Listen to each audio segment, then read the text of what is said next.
Hello everyone, आपका ई सरल के चैनल पर बहुत बहुत बहुत बहुत और बहुत ही सारा स्वागत है। आज हम करने वाले हैं मूल कंसेप्ट। मेरा नाम है प्रतीक गुप्ता। तो यार आज जो चैप्टर होने वाला है ना, ये वो वाला चैप्टर है जिसने आपकी सबसे पहले नींद उड़ाई थी केमिस्ट्री में, फिजिकल केमिस्ट्री में। मतलब मूल कंसेप्ट एक ऐसा चैप्टर है जहां से बच्चों का विश्वास कम होने लग जाता है कि भाई ये क्या चीज है। तो जो सबसे बड़ी आप लोग गलती करते हो ना, जिसके कारण आपको मूल कंसेप्ट इतना टफ लगता है, वही गलती आप तब से लेकर अभी तक करते आ रहे हो। मैं उन सारे बच्चों को जानता हूं, बहुत ऐसे बच्चे हैं इंक्लूडिंग माई सेल्फ जिसको कभी मूल कंसेप्ट में दिक्कत नहीं आई, क्योंकि हमने एक काम किया था जो आप लोग काम नहीं करना चाहते हो, और वो काम है पेन चलाना। क्या है भाई, हम तो न्यूटन आइंस्टाइन के खानदान से हैं, हमको तो सब हवा में समझ में आता है। हम थोड़ी ना पेन चलाएंगे, हम थोड़ी ना क्वेश्चन सॉल्व करेंगे, उसमें तो मेहनत लगती है, हम वो काम नहीं करेंगे, इसीलिए हमको मूल कंसेप्ट समझ में भी नहीं आएगा। तो आज अगर आप इस लेक्चर का पूरा यूज उठाने वाले हो, आज होंगे डेफिनेशंस और होंगे बहुत सारे सवाल और मिलेंगे सवाल सॉल्व करने के तरीके, जिससे आपके भर भर के मूल कंसेप्ट के सवालों में मार्क्स आने वाले हैं। एग्जाम में इस चैप्टर को पूछा जाता है, डायरेक्टली नहीं तो इनडायरेक्टली पूछा जाता है। This is the base of आने वाली सारी फिजिकल केमिस्ट्री। तो आज ध्यान से पढ़ेंगे, लिखते लिखते पढ़ेंगे। अगर आपको मूल कंसेप्ट को रिवाइज करना है तो पेन चलाते रहना। कैसे यूज करना है पूरी इस चीज को, ऐसे यूज करना है कि जो भी मैं क्वेश्चन कर रहा हूं पहले आप उसको पॉज करोगे, खुद से सॉल्व करोगे और नहीं आने पर फिर अटेम्प्ट करोगे। ठीक है, तो चालू करते हैं यार। मूल कंसेप्ट बड़ी एक आसान सी चीज होती है, कुछ नहीं है। This is basic mathematics. इसमें मैथमेटिक्स के अलावा और कुछ नहीं है। एक बार आपको डेफिनेशन क्लियर हुई, उसके अलावा ये सिर्फ और सिर्फ मैथ्स है। अब यार नीट वाले बच्चों को थोड़ा डर लगने लग गया होगा। सिंपल वाली मैथ है, वो वाली मैथ है जो आपको 10वीं कक्षा तक आती है। लंबे लंबे इंटीग्रेशन और डिफरेंशिएशन यहां पे नहीं होंगे। तो चलिए आगे बढ़ते हैं भाई। सबसे पहले जो शुरुआत होती है मूल कंसेप्ट की, वो होती है लॉज ऑफ केमिकल कॉम्बिनेशन के थ्रू। पेन का कलर ब्लैक कर लेते हैं। लाल थोड़ा सा गंदा होता है, सांड पागल हो जाते हैं। तो केमिकल कॉम्बिनेशन के 5 लॉज होते हैं। मैं इसमें नहीं जाऊंगा, सिर्फ यहां पे नाम लिख रहा हूं क्या होते हैं, कैसे होते हैं। सबसे इंपॉर्टेंट जो चीज हमको, जो सबसे इंपॉर्टेंट हमारा लॉ है, वो है law of conservation of mass energy, या फिर आप इसको एटम भी बोल सकते हैं, जो बोलता है कि भैया रिएक्टेंट में जितने एटम्स होंगे प्रोडक्ट में भी उतने ही एटम्स होंगे, जब तक कि आप केमिकल कॉम्बिनेशन की बात कर रहे हो। बच्चे बोलते हैं सर ऐसा हर बार नहीं होता। हाँ, केमिकल कॉम्बिनेशन में हर बार होता है, न्यूक्लियर रिएक्शन में ऐसा नहीं होता। दो अलग अलग चीजें होती है, केमिकल रिएक्शन और न्यूक्लियर रिएक्शन।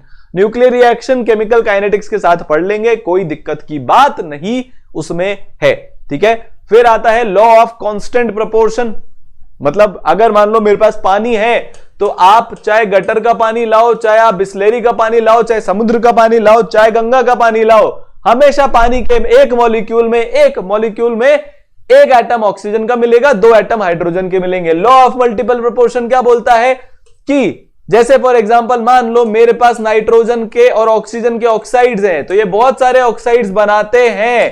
ठीक है, बहुत सारे ये ऑक्साइड्स बनाते हैं। तो ये जितने भी 2 सेम एलिमेंट कंबाइन होकर अलग अलग कंपाउंड बना रहे हैं, तो उसमें जो रेशियो रहता है वो एक सिंपल इंटीग्रल वैल्यूज की उसमें रहता है। बहुत सिंपल है, इसको बिल्कुल दिमाग नहीं लगाना। एक बार ऊपर ऊपर से बता रहा हूं, अगर गलती से आ जाए। आज तक तो वैसे ये नहीं आया है। रेसिप्रोकल प्रोपोर्शन क्या बोलता है, ये ऐसा बोलता है कि मान लो आपके पास ये 2 कंपाउंड है, SO2 और H2S, और तीसरा कंपाउंड है H2O।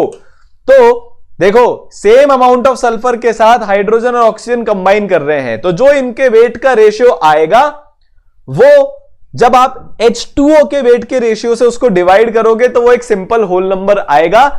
Law of reciprocal proportion ये बोलता है। गे-लुसैक लॉ ऑफ गैसियस वॉल्यूम क्या बोलता है, ये थोड़ा सा इंपॉर्टेंट हो जाता है। ये वाला लॉ ये बोलता है, फॉर एग्जांपल मेरे पास रिएक्शन है H2 + Cl2 गिविंग HCl। तो अगर मैं इसमें ये बोल रहा हूं कि 1 मॉलिक्यूल या 1 mole of H2 combining with 1 mole of Cl2 will give 2 mole of HCl, तो मैं एग्जैक्ट सेम बात वॉल्यूम के लिए भी कर सकता हूं, provided other all conditions are same. तो मैं ये बोल सकता हूं कि अगर यहां पे 1 मोल था और इसका भी 1 मोल था और इसके 2 मोल बन रहे थे, तो सेम मैं बोल सकता हूं अगर इसका मैं 1 ml रिएक्ट कराऊंगा Cl2 के 1 ml के साथ, तो मेरे को 2 ml HCl मिलेगा। ये गे-लुसैक का गैसियस वॉल्यूम का लॉ था। ठीक है, एवोगैड्रो, इन सबको आप भाई साहब को जानते हो, इन्होंने मोल के नंबर के पर बहुत काम किया था। तो हमारा एक एवोगैड्रो नंबर नाम की भी चीज होती है, जिसको अभी हम देख लेंगे, जिसको हमने इनके ऑनर में रखा है। इन्होंने क्या बोला कि अगर आपने टेम्परेचर और प्रेशर की कंडीशंस को सेम रखा है, बाकी सारी फिजिकल कंडीशंस को सेम रखा है।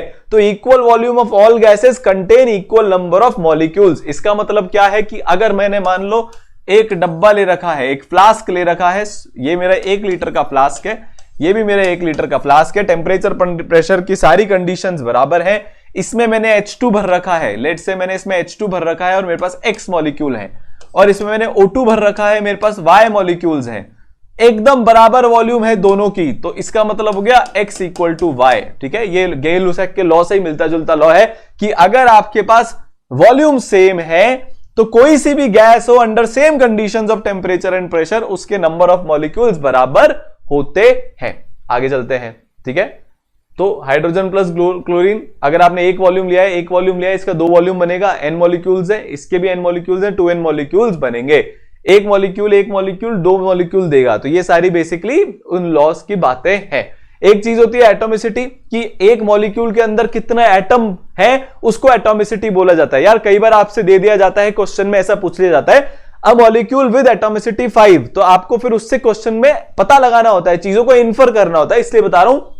सो फॉर एग्जांपल CO2 अगर हमारे पास है तो उसकी एटोमिसिटी हो जाएगी 3, क्योंकि 2 एटम ऑक्सीजन के हैं, 1 एटम हमारे पास कार्बन का है। आगे चलते हैं, बहुत बढ़िया। एटॉमिक मास यूनिट, अब ये एक सबसे इंपॉर्टेंट चीज है।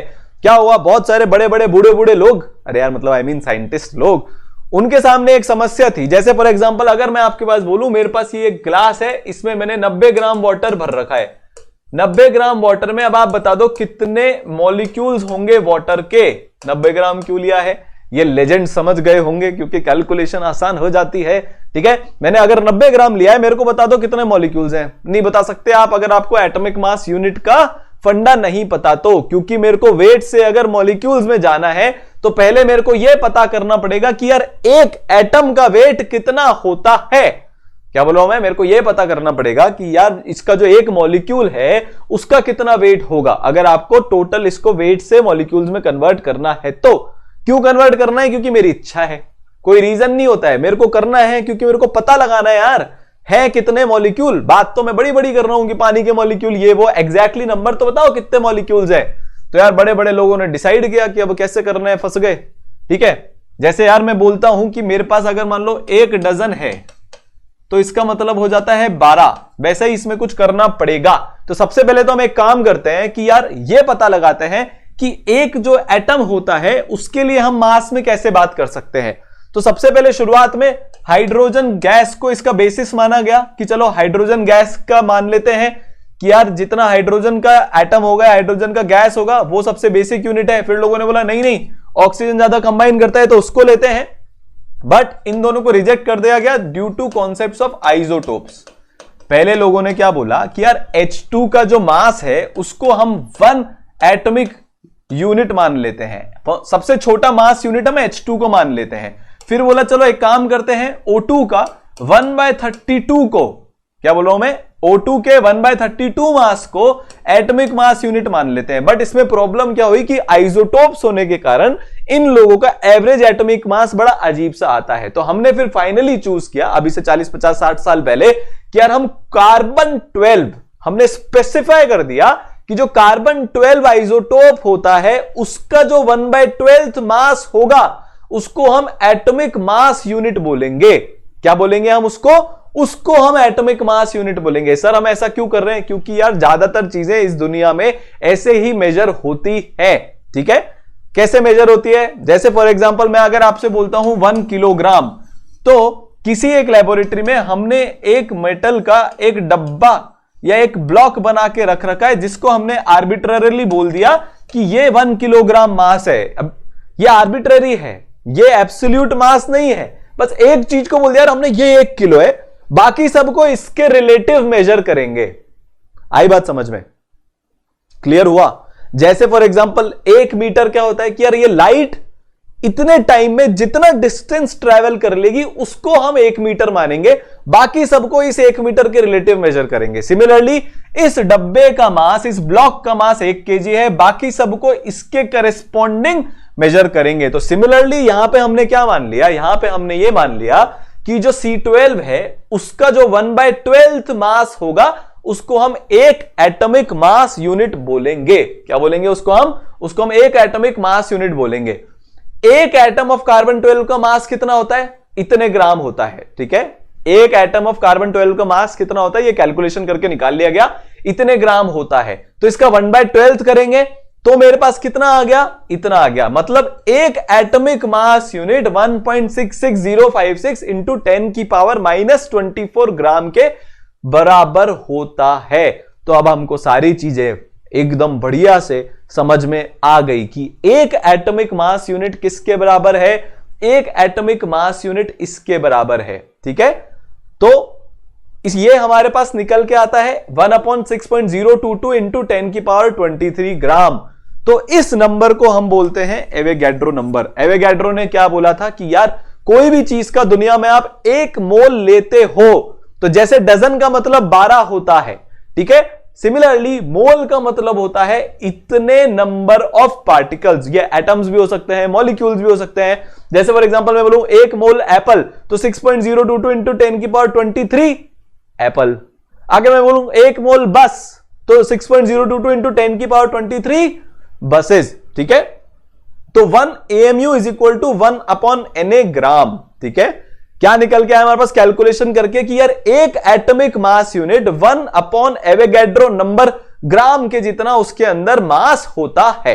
तो ये आपको चीज पता होनी चाहिए। AMU का आजकल हम सिंपली यू बोल देते हैं, यूनिफाइड नाम से। यार AMU बड़ा है, 3 अक्षर लिखने पड़ते हैं, हम आलसी हैं तो हमने उसको यू से रिप्लेस मार दिया। तो 1 AMU is equal to 1/Na gram. तो 1 gram is equal to Na into AMU। यार मेरे को अगर मान लो ये पता लगाना है कि कितने एटॉमिक मास यूनिट लेने पड़ेंगे कि 1 ग्राम का मास बन जाए, तो Na मतलब 6.022 इंटू 10 की पावर 23 एटॉमिक मास यूनिट लेने पड़ेंगे कि 1 ग्राम मास बन जाए। तो आपको समझ में आया?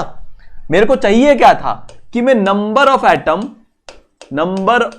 एटम और जो मैं डेली लाइफ में, मैक्रो लाइफ में यूनिट यूज करता हूं दैट इज ग्राम, उन दोनों को रिलेट कर लूं। वो मैंने यहां पे कर लिया है इतनी लंबी चौड़ी रामायण महाभारत करके कि भैया 1 ग्राम अगर आपको बनाना है तो आपको 6.022 इंटू 10 की पावर 23 एटॉमिक मास यूनिट्स लेने पड़ेंगे। समझ में आई बात? बहुत सिंपल है, कुछ नहीं है इसमें, है ना। तो मोल का मतलब क्या होता है कि 1 मोल के अंदर, ये चूहे वाला मोल नहीं है, के अंदर इतने पार्टिकल्स होते हैं। ये आप भूल जाओ, इसके आगे की वैल्यूज ये हमारे किसी काम की नहीं है। 6.022 इंटू 10 की पावर 23 पार्टिकल्स, इसको एवोगैड्रो नंबर बोला जाता है। Avogadro number is exactly equal to the number of atoms in 12 grams of C12 isotope. अब हम रिलेट करना शुरू कर देंगे। अब हम क्या कर देंगे? रिलेट करना शुरू कर देंगे। ठीक है, तो एवोगैड्रो नंबर की डेफिनेशन क्या होती है कि अगर मैं C12 आइसोटोप के 12 ग्राम लूं, उसमें जितने नंबर ऑफ कार्बन 12 एटम्स निकलेंगे वो एवोगैड्रो नंबर के बराबर होंगे। उतने नंबर को हम एवोगैड्रो नंबर बोलते हैं। आरी बात समझ में? जनता है, अपना काम बनता, भाड़ में जा जनता। देश की भी यही हालत हो रखी है। भैया लिख रहे हो कि नहीं लिख रहे हो, कि सो रहे हो कि मजे कर रहे हो? ऐसे नहीं होगा। आगे चलते हैं। अब तो बहुत सारी डेफिनेशन आपकी तरफ आने वाली है, डरना मत। बट ये एग्जाम में डायरेक्टली दी जाती है, इसलिए डेफिनेशन क्लियर होनी जरूरी है। उससे पहले मैं आपको बता दूं कि अगर मान लो मेरे पास 1 मोल हाइड्रोजन है, 1 मोल अगर मेरे पास हाइड्रोजन है तो मतलब उसका वेट हो जाएगा 1 ग्राम। क्यों? क्योंकि हाइड्रोजन का एटॉमिक मास यूनिट की टर्म्स में देखो तो 1 AMU मास होता है हाइड्रोजन के एटम का। ऑक्सीजन के एटम का 16 AMU होता है। ठीक है, सल्फर के एटम का 32 AMU मास होता है। ठीक है, तो यार 1 AMU किसके बराबर होता है? मतलब अगर मैं 1 AMU को एवोगैड्रो नंबर से मल्टीप्लाई कर दूंगा तो वो 1 ग्राम में कन्वर्ट हो जाएगा। 16 AMU को एटम अगर मैं एवोगैड्रो नंबर से मल्टीप्लाई कर दूंगा तो 16 ग्राम के बराबर हो जाएगा। इसका मतलब क्या है कि अगर मेरे पास 1 मोल ऑक्सीजन के एटम है तो उसका मास हो जाएगा 16 ग्राम। ठीक है, 1 मोल सल्फर के एटम है तो उसका मास हो जाएगा, इसको मैं अगर Na से मल्टीप्लाई करूंगा तो ये तो 1 सल्फर के एटम का मास है। 1 मोल सल्फर के एटम मतलब उसको Na से मल्टीप्लाई करना पड़ेगा। ये क्वांटिटी बराबर आ जाएगी 32 ग्राम के। ठीक है, तो आपके पास जो भी एटॉमिक मास यूनिट है एक किसी भी एटम का, उसको आप Na से मल्टीप्लाई कर दोगे तो आपके पास उसका क्या आ जाएगा, ये आ जाएगा gram atomic mass. Gram atomic mass का मतलब एक मोल एटम का मास। तो ये डेफिनेशन बड़ी सिंपल हो गई, चिंदी सी हो गई कि mass of one mole atoms expressed in gram को बोला जाता है ग्राम एटॉमिक मास, गाम। ठीक है, तो mass of 1 gram atom, mass of 1 mole atoms, mass of Na atoms, कुछ भी आप इसको बोल सकते हो। मास ऑफ 6.022 इंटू 10 की पावर 23 एटम्स। तो जैसे कार्बन है, इसका एटॉमिक मास होता है 12 AMU। ठीक है, अच्छा एक और क्वांटिटी होती है relative atomic mass. Relative atomic mass का मतलब क्या होता है, mass of atom upon 1 AMU। मतलब बेसिकली AMU से AMU काट दिया तो AMU के रिलेटिव इसका कितना मास है, तो ये 12 हो गया। नाइट्रोजन का 14 AMU होता है, तो इसका ग्राम एटॉमिक मास कितना हो जाएगा, AMU हटाओ ग्राम लगाओ, AMU हटाओ ग्राम लगाओ, तो वो ग्राम एटॉमिक मास हो जाएगा। हाइड्रोजन के एटम का ग्राम एटॉमिक मास हो जाएगा 1 ग्राम। एक और जैसे फॉर एग्जांपल ये क्वेश्चन कर लेते हैं, रिलेटिव एटॉमिक मास कैल्शियम का 40 है, तो अगर मैं एटॉमिक मास देखूं कैल्शियम का तो 40 AMU हो जाएगा। ठीक है, तो एक कैल्शियम एटम का मास कितना हो गया, 40 AMU। Gram atomic mass calcium का क्या हो गया, AMU को हटाओ ग्राम लगाओ, 2000 कैल्शियम एटम का अगर मेरे को मास निकालना है, तो ये तो पहले और दूसरे तो हो गए, तो एक कैल्शियम एटम का मास कितना होता है, 40 इंटू 1/Na ग्राम। ये मास जो है ये एक एटम ऑफ कैल्शियम का है। ठीक है, देखो एक AMU किसके बराबर होता है, 1/Na ग्राम के, तो 40 AMU किसके बराबर होगा, 40 इंटू 1/Na के। तो ये एक एटम ऑफ कैल्शियम का मास है। मेरे को 2000 एटम का मास निकालना है, तो मैं 2000 से इसको मल्टीप्लाई कर दूंगा, तो 2000 इंटू 40 AMU, तो 2000 इंटू 40 इंटू 1.66 इंटू 10 की पावर -24, क्योंकि 1/Na ग्राम की वैल्यू इतनी ही होती है, तो मेरा आंसर आ जाएगा 1.328 इंटू 10 की पावर -19 ग्राम। ठीक है, बहुत सिंपल सी कैलकुलेशन है, कुछ इसमें नहीं है। Mass of element and number of atoms, अगर आपको नंबर ऑफ एटम्स निकालने हैं तो आप कैसे निकालोगे, आपको जो ग्राम में मास दिया हुआ है उसको आप ग्राम एटॉमिक मास से डिवाइड कर लो, इंटू Na कर लो। जैसे फॉर एग्जांपल अगर कोई मेरे से बोल दे कि भैया 24 ग्राम कार्बन में कितने एटम्स होंगे ये बताओ, तो इसको आप फटाफट से कैलकुलेट कर लो पॉज करके, फिर आगे का देखना। पेन नहीं चलाओगे तो नहीं समझ में आएगा। ठीक है, तो यार इसको कैसे करते हैं, बड़ा सिंपल है। ठीक है, मैं आगे बढ़ रहा हूं, आपने होपफुली पॉज कर लिया होगा। इसको कैसे करते हैं भाई, फॉर्मूला लगाते हैं। 24 ग्राम हमको दिया है, इसका ग्राम एटॉमिक मास होता है 12 इंटू Na, तो मेरे पास आंसर आ जाएगा 2 Na एटम्स। तो 24 ग्राम कार्बन में 2 Na एटम्स है। मेरे को अगर मान लो 90 ग्राम पानी दिया है, पानी दा रंग वेख के विच इज ट्रांसपेरेंट, फिजिक्स में आपने पढ़ा होगा, रिफ्रैक्शन वगैरह से इसका कलर आ जाता है। ठीक है, 90 ग्राम पानी दिया है, चलो भाई पानी की भी आज चीरफाड़ कर ही लेते हैं। पानी माने होता है H2O, H के 2 एटम का मास 2 ग्राम, O के 1 एटम का मास 16 ग्राम, तो मतलब इसका जो ग्राम एटॉमिक मास आएगा, मतलब इसको ग्राम एटॉमिक मास तो बोलेंगे नहीं, वैसे इसको तो हम ग्राम मॉलिक्यूलर मास बोलेंगे, और जो भी है इसका जो मोलर मास आएगा, मोलर मास भी एक टर्म होती है, वो भी आपको बताऊंगा, वो आएगा 18। तो 1 मोल पानी में 18 ग्राम का वजन होता है। हमको 90 ग्राम दिया है, तो नंबर ऑफ इसके मोल्स कितने आ जाएंगे, 90 divided by 18 is equal to 5 into Na molecules पानी के हमको मिलेंगे अगर हम 90 ग्राम पानी ले रहे हैं। मतलब 90 ग्राम जो पानी होता है वो 5 इंटू 6.022 इंटू 10 की पावर 23 मॉलिक्यूल्स ऑफ पानी से मिलके बना होता है, which is a huge number. आप सोच भी नहीं सकते वो इतना ज्यादा होता है। ये क्वेश्चंस बहुत आते हैं, हर बार हर जगह मिलेंगे, आपसे पूछा जाएगा which of the following contains largest number of atoms. तो इसमें करना क्या होता है, आप इसको सीधा सीधा नंबर ऑफ मोल्स में कन्वर्ट कर लो। 4 ग्राम हीलियम का मतलब 1 मोल हीलियम, ठीक है। 12 ग्राम ऑक्सीजन का मतलब 3/4 मोल। अच्छा, जब भी आपको ऑक्सीजन दिया है तो ऑक्सीजन गैस आपको इसको मानना पड़ेगा। सो दिस इज, मैंने यहां पे गलत कर दिया, जब भी ऑक्सीजन दिया है तो हम इसको ऑक्सीजन गैस मानेंगे। तो 3/,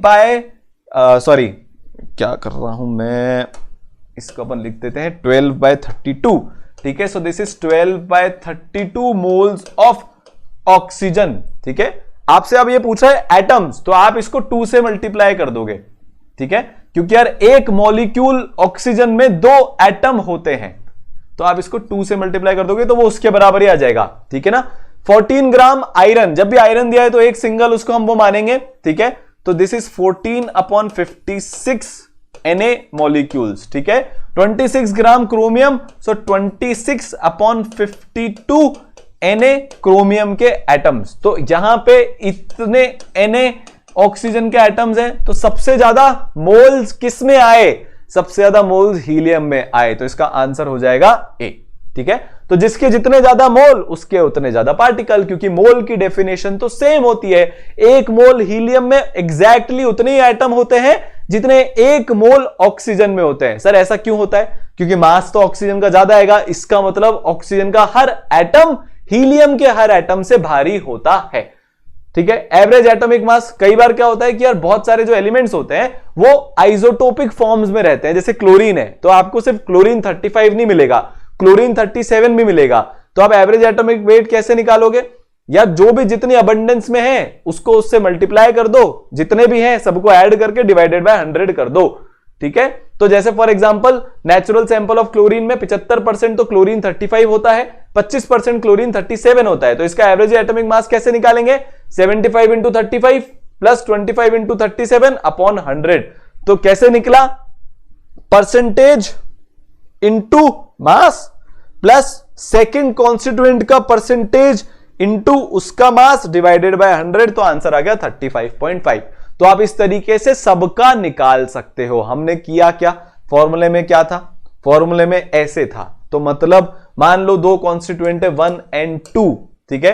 तो percentage of 1 into mass of 1 plus percentage of 2 into mass of 2 upon 100, तो इस तरह से निकल जाएगा। इसके अलावा अगर बहुत सारे हैं तो percentage of 1 into m1 plus percentage of 2 into m2 plus percentage of 3 into m3, so on and so fourth, सबको करते जाओ, उसको डिवाइडेड बाय 100 कर लेना, आपका आंसर आ जाएगा, ठीक है। आगे चलें। एक होता है मॉलिक्यूलर मास, भाई जैसे एक एटम के मास को हम एटॉमिक मास बोलते हैं, मॉलिक्यूलर मास को हम एक मॉलिक्यूल का मास बोलते हैं। तो molecular mass of oxygen 32U, मतलब 32 एटॉमिक मास यूनिट हो जाएगा।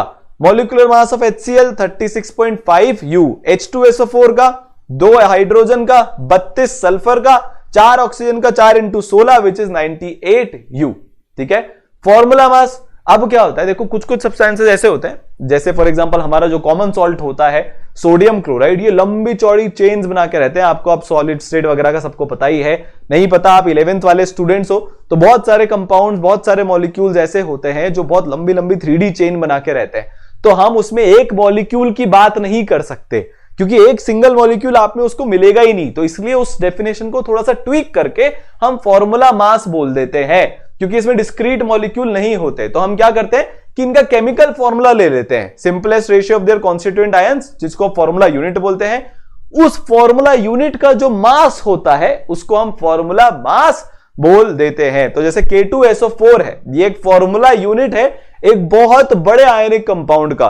तो 2K का मास 2 इंटू 39, सल्फर का मास 32, ऑक्सीजन का मास 4 ऑक्सीजन के एटम है तो 4 into 16 which is equal to 174 unit, which is the formula mass of K2SO4 salt. Clear हुआ? ठीक है। मोलर मास, कोई भी एक सब्सटेंस के एक मोल के मास को बोला जाता है मोलर मास। ये सबसे ज्यादा इंपॉर्टेंट क्वांटिटी है, यही आपको बार बार देखने को मिलेगी, विच इज मोलर मास। ठीक है। तो मोलर मास ऑफ कार्बन 12 ग्राम पर मोल, मोलर मास ऑफ वाटर 18 ग्राम पर मोल, ये सारी चीजें आपको पता है। सोडियम क्लोराइड का मोलर मास NaCl है, इसका मतलब 1 मोल Na का मास प्लस 1 मोल Cl का मास, तो मतलब Na का मास होता है 23 प्लस Cl का 1 मोल का मास होता है 35.5, इसको हम ऐड करेंगे तो 58.5, ये हमारा मोलर मास निकल गया। ठीक है। ग्राम मॉलिक्यूलर वॉल्यूम, अब ये बहुत इंपॉर्टेंट है, सारे बच्चे यहीं पे कंफ्यूज होते हैं। देखो, कोई भी एक मोल किसी भी गैस की ऑक्यूपाई करती है 22.4 litre of volume at STP। तो आप दुनिया में कोई भी गैस लेके आ जाओ, अगर आपने स्टैंडर्ड टेम्परेचर प्रेशर की कंडीशंस पे उसका 1 मोल लिया है तो वो 1 मोल 22.4 लीटर वॉल्यूम ऑक्यूपाई करेगा स्टैंडर्ड टेम्परेचर प्रेशर पे। ठीक है, डेंसिटी वगैरह को तो भूल जाओ। ठीक है, तो पहले मैं ये बता देता हूं यार, एसटीपी कंडीशन होती क्या है। एसटीपी इज बेसिकली आपको इसको लेना पड़ेगा 273 केल्विन और 1 एटीएम का प्रेशर। ठीक है, 273 केल्विन 1 एटीएम के प्रेशर को एसटीपी कंडीशन बोला जाता है। एसटीपी पे अगर हम H2 की डेंसिटी नापेंगे तो वो इतने ग्राम पर ml आएगी। इसका मतलब 0.00089 gram of H2 1 ml occupy करती है। तो 1 ग्राम H2 का कितना ऑक्यूपाई करेगा, 1 ग्राम H2 का ऑक्यूपाई करेगा इतने ml। तो 1 मोल H2 मतलब 2 ग्राम कितने ऑक्यूपाई करेगा, इतना ऑक्यूपाई करेगा। तो इससे हमारा आंसर आ जाएगा 22.4 लीटर। कैलकुलेशन है, इंपॉर्टेंट नहीं है, करके बता दी एक बार, बस आपको ये याद रखना है। This has to be learned. ठीक है, कोई भी 1 मोल किसी भी गैस का एसटीपी कंडीशंस पे 22.4 लीटर ऑक्यूपाई करेगा और इसको बोला जाता है ग्राम मॉलिक्यूलर वॉल्यूम। ठीक है, एसटीपी पे ये ऑक्यूपाई करेगा। 1 एटीएम प्रेशर, 273 केल्विन का टेम्परेचर। वेपर डेंसिटी भी एक करके चीज होती है। Vapour density is equal to density of any gas upon density of H2। Volume क्योंकि हम सेम मान रहे हैं तो इसको शॉर्ट में VD लिखते हैं, is equal to molar mass upon 2। Molar mass upon 2 ये सबसे इंपॉर्टेंट है। ठीक है, हाइड्रोजन का मोलर मास क्या होता है, हाइड्रोजन मतलब हाइड्रोजन गैस मतलब H2, उसका मास हो गया 2, और किसी भी सब्सटेंस का मोलर मास। तो सर हम यहां से यहां पे कैसे पहुंच गए, क्योंकि डेंसिटी क्या होती है, मास अपॉन वॉल्यूम। नीचे H2 की डेंसिटी में भी mass of H2 upon volume, तो वॉल्यूम से वॉल्यूम कट जाएगा, so mass of substance upon mass of H2 बचेगा, which is equal to mass of substance upon 2 जो यहां पे लिखा हुआ है। तो मोलर मास अपॉन 2। तो जब भी आपको क्वेश्चन में वेपर डेंसिटी दी हुई होगी आप उसको 2 से मल्टीप्लाई कर देंगे तो आपको जो भी सब्सटेंस है उसका मोलर मास मिल जाएगा। कई बार आपको फंसाने के लिए कि भाई चेक करते हैं वेपर डेंसिटी की डेफिनेशन पता है कि नहीं है, इस रॉकस्टार स्टूडेंट को आपको डायरेक्टली मोलर मास देने की जगह वेपर डेंसिटी दे दिया जाता है। डरना मत, जब भी वेपर डेंसिटी दिया जाए उसको 2 से गुणा कर लेना, गुणा कर लेना मतलब मल्टीप्लाई कर लेना, आपको सब्सटेंस का मोलर मास मिल जाएगा। क्लियर हुआ। अब मोल की कैलकुलेशन 3 तरीके से आप कर सकते हो, तीनों तरीके यहां से लिख देता हूं। अगर आपको नंबर ऑफ पार्टिकल्स दिए हुए हो तो एवोगैड्रो नंबर से उसको डिवाइड कर लेना। अगर आपको सब्सटेंस का मास दिया हो तो मोलर मास से डिवाइड कर देना, और अगर आपको गैस की वॉल्यूम दी गई हो एसटीपी पे लीटर के अंदर तो उसको 22.4 लीटर से डिवाइड कर लेना। ये डेसीमीटर क्यूब के बराबर भी होता है, तो डरना मत। ठीक है, कई बार आपको लीटर की जगह डेसीमीटर क्यूब दे देंगे, ये उसके भी बराबर होता है। तो volume of gas at STP upon 22.4 litre. जैसे फॉर एग्जांपल अगर आपको कोई बोले कि मेरे पास 3 Na एटम्स है, इसके मोल्स बता दो, तो Na से डिवाइड कर देना, कट जाएगा, आंसर जाएगा 3 मोल्स। ठीक है, आपको कोई बोल दे मेरे पास 32 ग्राम ऑक्सीजन एटम्स है, 32 ग्राम मेरे पास ऑक्सीजन के एटम है, तो क्या करना आप कि 32 को ऑक्सीजन के मोलर मास से, ऑक्सीजन एटम के मोलर मास से, ऑक्सीजन का मोलर मास तो 32 होता है, ये मैं आपको इसलिए बार बार बता रहा हूं। अगर आपसे कोई सिर्फ ऑक्सीजन बोले तो आपको उसको O2 मानना है, पर अगर कोई आपसे ऑक्सीजन एटम बोल रहा है तो डेफिनेटली फिर उसको एटम ही मानना है। तो मैं 16 से डिवाइड कर दूंगा, which will be equal to 2 moles. ठीक है भाई, बहुत बढ़िया। आपको कोई ये बोल दे कि यार 44.8 लीटर मेरे पास एक गैस है, उसको 22.4 से डिवाइड कर देना, आंसर हो जाएगा 2 मोल्स। तो ये कैलकुलेशन ऑफ मोल का आसान तरीका है। ठीक है, आपको कैलकुलेट करना है mass and volume in 1/4 gram 1/4 mole oxygen molecule. चलिए बहुत बढ़िया, तो इसको कर लेते हैं भाई, 1/4 मोल O2। ठीक है, चलिए बहुत बढ़िया। अब 1 मोल O2 का जो मास होता है वो 32 ग्राम होता है, तो 1/4 मोल O2 का मास कितना हो जाएगा, 32 divided by 4 which is equal to 8 gram. तो पहला आंसर तो आ गया 8 ग्राम। अब आपसे पूछा गया वॉल्यूम बता दो, तो वॉल्यूम हम इसमें अज्यूम कर लेते हैं, क्वेश्चन में कुछ नहीं दिया तो कि एसटीपी दिया हुआ होगा, तो 1 mole O2 at STP is equal to 22.4 litres. ठीक है, तो 1/4 mole O2 at STP is equal to 5.6 litres. ठीक है, 5.6 लीटर्स, 5.6 लीटर्स। आया समझ में? ठीक है, बहुत सिंपल है, कुछ नहीं है इसमें। Number of atoms and molecules in 112 litre of O3 gas at STP, pause करो, खुद से कर लो, बहुत सिंपल है। मोल्स ऑफ मॉलिक्यूल्स, भाई एक मॉलिक्यूल O3 का कितना घेरता है? 22.4 लीटर की वॉल्यूम। तो 112 लीटर में कितने होंगे? गिवन वॉल्यूम अपॉन 22.4, 5 मोल आंसर आ जाएगा। एटम के मोल कितने हो गए भाई? एक O3 में 3 ऑक्सीजन के मोल, एक मोल O3 में 3 मोल ऑक्सीजन के एटम है। ठीक है, 3 मोल ऑक्सीजन के एटम है एक मोल O3 में, तो 5 मोल O3 में कितने हो जाएंगे? 5 × 3 15 मोल। ठीक है, तो नंबर ऑफ मॉलिक्यूल्स हो गए 5 × Na। अगर मेरे को नंबर ऑफ मॉलिक्यूल से निकालना है तो 5 Na मॉलिक्यूल्स हो गए, एटम उसके 3 गुना होंगे। क्लियर है? एवरेज मोलर मास निकालो फॉलोइंग गैसियस मिक्सचर्स का। ठीक है, इसको आपको करना है, बड़ा सिंपल सा तरीका है। आपको तरीका बता दूंगा कि इन तीनों में जब इस तरह से दिया हो तो इसको करना कैसे है। निकालो, तो चलो इसको करते हैं। देखो, सबसे पहले हम फर्स्ट वाले को करते हैं। फर्स्ट वाले को हम यहां पे कर लेते हैं। आपसे बोला गया है कि यार आपसे बाय मोल आपको परसेंटेज दिया गया है, तो आप टोटल 1 मोल मान लो। कितना मान लो? आप टोटल 1 मोल मान लो। तो आपके पास गिवन मिक्सचर में 0.4 मोल तो O2 गैस है और गिवन मिक्सचर में 0.6 मोल N2 गैस है। बस, तो अगर आपको इनका एवरेज मोलर मास निकालना है तो वो बराबर हो जाएगा 0.4 × 32 प्लस 0.6 × 28 के। इसका जो भी आंसर आ जाएगा वो इसका एवरेज मोलर मास हो जाएगा। तो जब भी आपको बाय मोल परसेंटेज दी हुई हो, 1 मोल मान के कैलकुलेशन कर लेना। आपको जब भी बाय मास परसेंटेज दी हो, आपको क्या बोला है? बाय मास परसेंटेज दिया हुआ है, मतलब इसमें आपको क्या करना है? सेकंड केस में जब भी आपको बाय मास दिया होता है तो आप 100 ग्राम मिक्सचर मान लेना। आप क्या मान लेना? 100 ग्राम मिक्सचर आप इसका मान लेना। अब इसमें हम करेंगे कैसे? अगर मेरे पास इसका 100 ग्राम मिक्सचर दिया गया है तो मतलब मेरे पास 90 ग्राम H2 हो गया और मेरे पास 10 ग्राम He हो गया।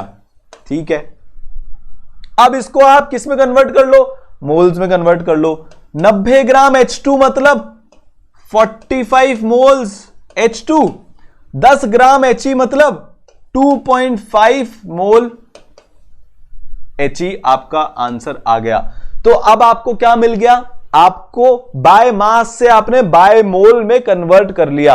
अब इनको परसेंटेज में कन्वर्ट कर सकते हो या फिर बहुत आसान तरीका है अब आगे करने का, 45 × H2 का, एक H2 का मास 2 ग्राम्स, ठीक है, प्लस 2.5 × एक He का कितना मास हो गया भाई?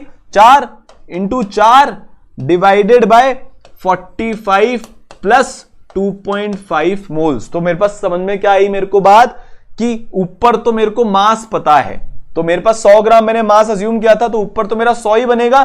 नीचे मेरे को नंबर ऑफ मोल्स मिल गए टोटल, तो total mass upon total moles is equal to average molar mass. ठीक है, तो आपको करना क्या है? 100 ग्राम अज्यूम करो, हर इंडिविजुअल कॉन्स्टिट्यूएंट के मोल्स निकाल लो, तो 100 अपॉन टोटल मोल्स जो आपने यहां से निकाले, आपका वो हो जाएगा एवरेज मोलर मास किसी भी गैसियस मिक्सचर का। तो जब भी बाय मास दिया हो तो क्या करना है?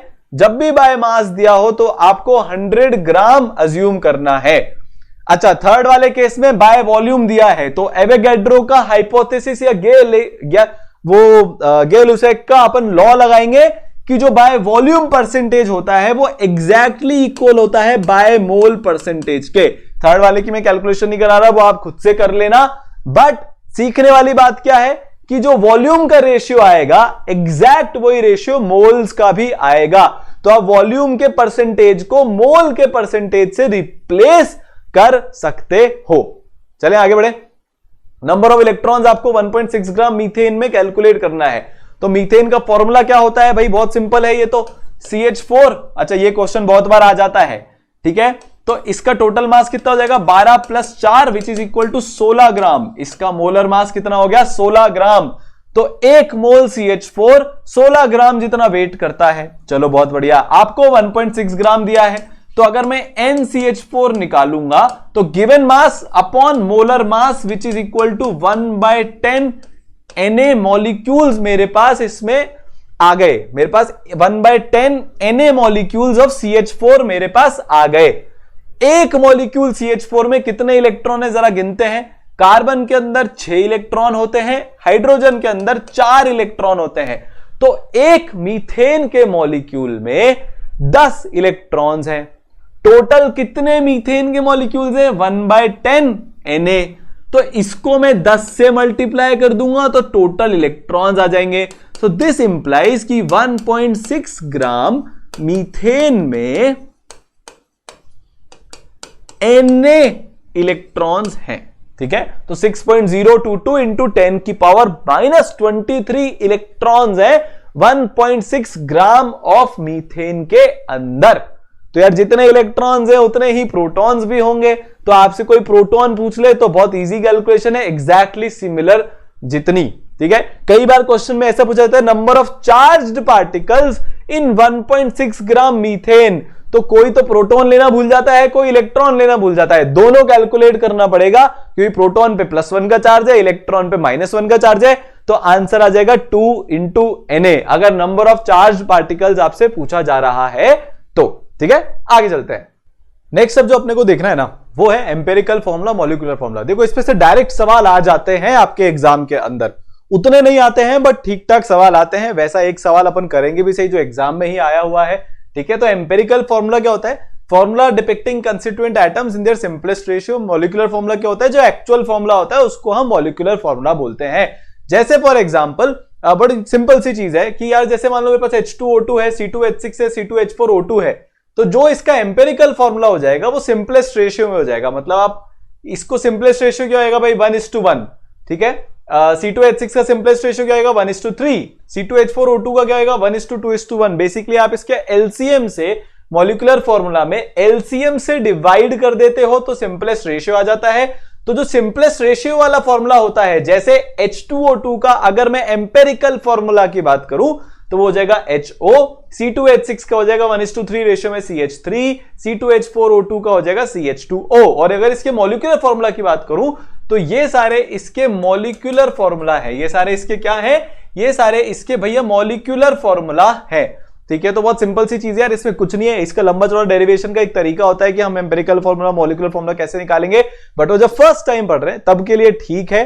ठीक है, जनरली क्वेश्चंस कैसे पूछे जाते हैं? इसमें पूछा ये जाएगा कि यार आपसे पूछा जाएगा इसका एम्पेरिकल फॉर्मूला बता दो या एम्पेरिकल फॉर्मूला से मॉलिक्यूलर फॉर्मूला निकाल दो। तो ये जो चीज मैंने यहां पे लिखी है वो होती है कि भैया molecular formula is equal to empirical formula into n। जैसे मान लो मेरे पास H2O2 है तो इसका एम्पेरिकल फॉर्मूला कितना हो गया? एम्पेरिकल फॉर्मूला हो गया OH। n की वैल्यू कितनी हो गई? n की वैल्यू हो गई 2 के बराबर। अगर मैं इसको 2 से मल्टीप्लाई कर दूंगा तो ये H2O2 हो जाएगा, तो इसके लिए n इज 3। तो जो एलसीएम निकल के आ रहा है that is equal to n। इस केस में भी n इज इक्वल टू 2, इस केस में भी n इज इक्वल टू 2। आप इससे मल्टीप्लाई कर दोगे तो मॉलिक्यूलर फॉर्मूला बन जाएगा। जैसे ये क्वेश्चन आपको दिया हुआ है, तो देखो ये वाला जो क्वेश्चन है ये आया हुआ था किसमें भाई? ये आया हुआ है अपना जेईई मेंस 2018 में। क्वेश्चन क्या दिया हुआ है इसको पढ़ेंगे, पर अब यहां पे मैं एक वो बहुत बड़ी गलती बताता हूं जो आप सारे बच्चे करते हो। फिजिकल केमिस्ट्री में जो सबसे बड़ा डर होता है वो डर होता है कि सर क्वेश्चन इतना लंबा और इतना चौड़ा है, ये हमसे कैसे होगा? The question is very simple my boys and girls, but problem क्या है कि आप डर जाते हो। कई बार क्वेश्चन इतना नहीं 7 लाइन का भी होता है, बट जब उसका सोल्यूशन निकलता है 3 लाइन का तो आप लोगों को लगता है कि यार ये मेरी सिली मिस्टेक हो गई। तो सबसे पहला स्टेप फिजिकल केमिस्ट्री में जो आप लोगों को सीखना है वो ये सीखना है कि भैया डरना नहीं है। कैसे फिजिकल केमिस्ट्री का क्वेश्चन सॉल्व किया जाता है, आइए सीखते हैं विद प्रतीक सर। देखो सबसे पहले क्वेश्चन को लाइन बाय लाइन चीजों में तोड़ो। सबसे पहली चीज, the ratio of mass percent of C and H of an organic compound CXHYOZ is 6:1। अच्छा, तो एक कार्बन के एटम का कितना मास होता है? 12 ग्राम।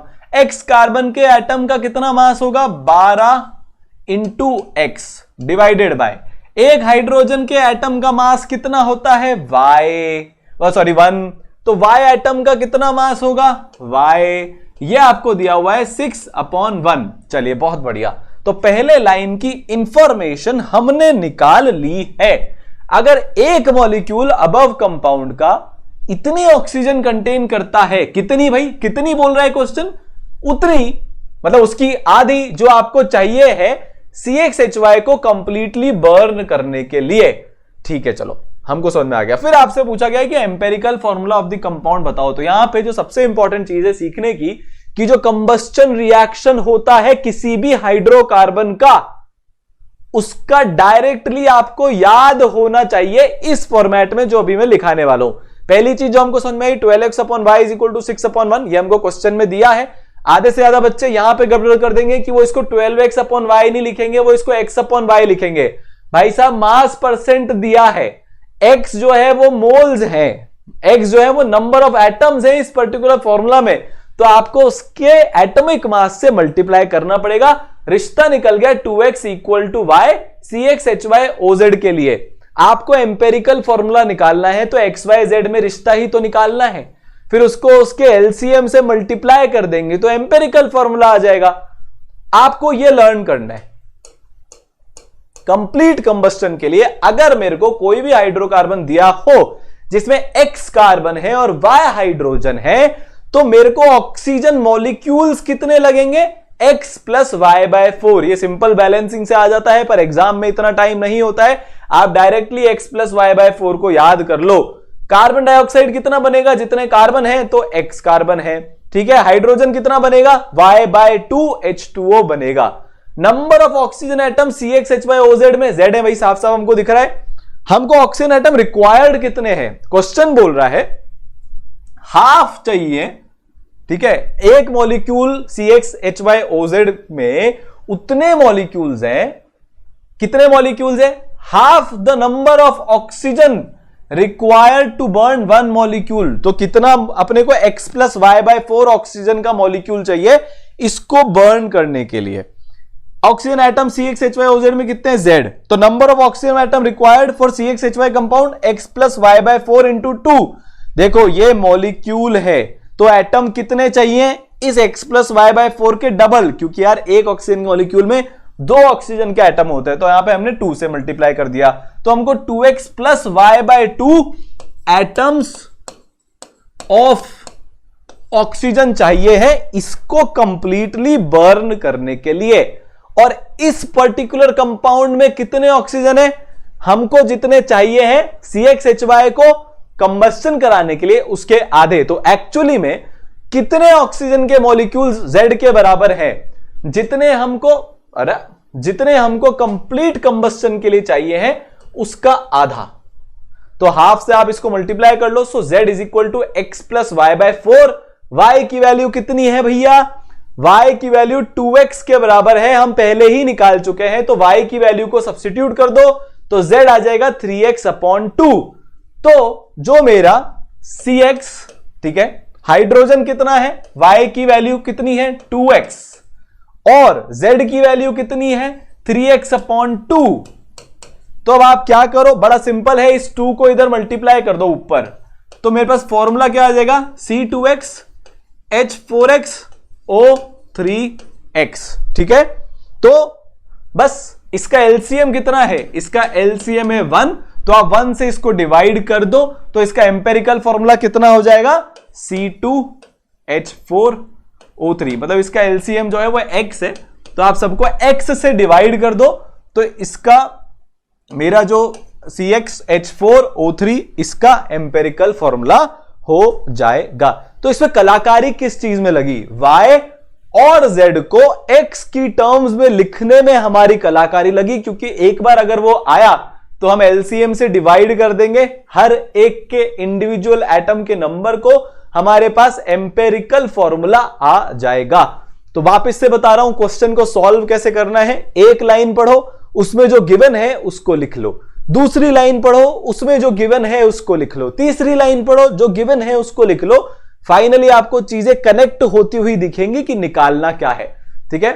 तो अब स्टाइशियोमेट्रिक कोफिशिएंट, भैया हम स्टाइशियोमेट्री पे आ जाते हैं। ये तो बेसिक मोल कंसेप्ट हो गया, एम्पिरिकल मॉलिक्यूलर फॉर्मूला हो गया। तो यार जैसे मान लो मेरे पास ये एक कंपाउंड है, फॉर एग्जांपल लेट से मैं बना रहा हूं C+, अब अपन इसको सफेद कलर का कर लेते हैं। मान लो मैं बना रहा हूं C प्लस कोई सा भी बना लेते हैं अपन, एक काम करते हैं C प्लस O2 अपन बना रहे हैं गिविंग CO2। तो सबके स्टाइशियोमेट्रिक कोफिशिएंट किसके बराबर हो गए? 1 के बराबर हो गए।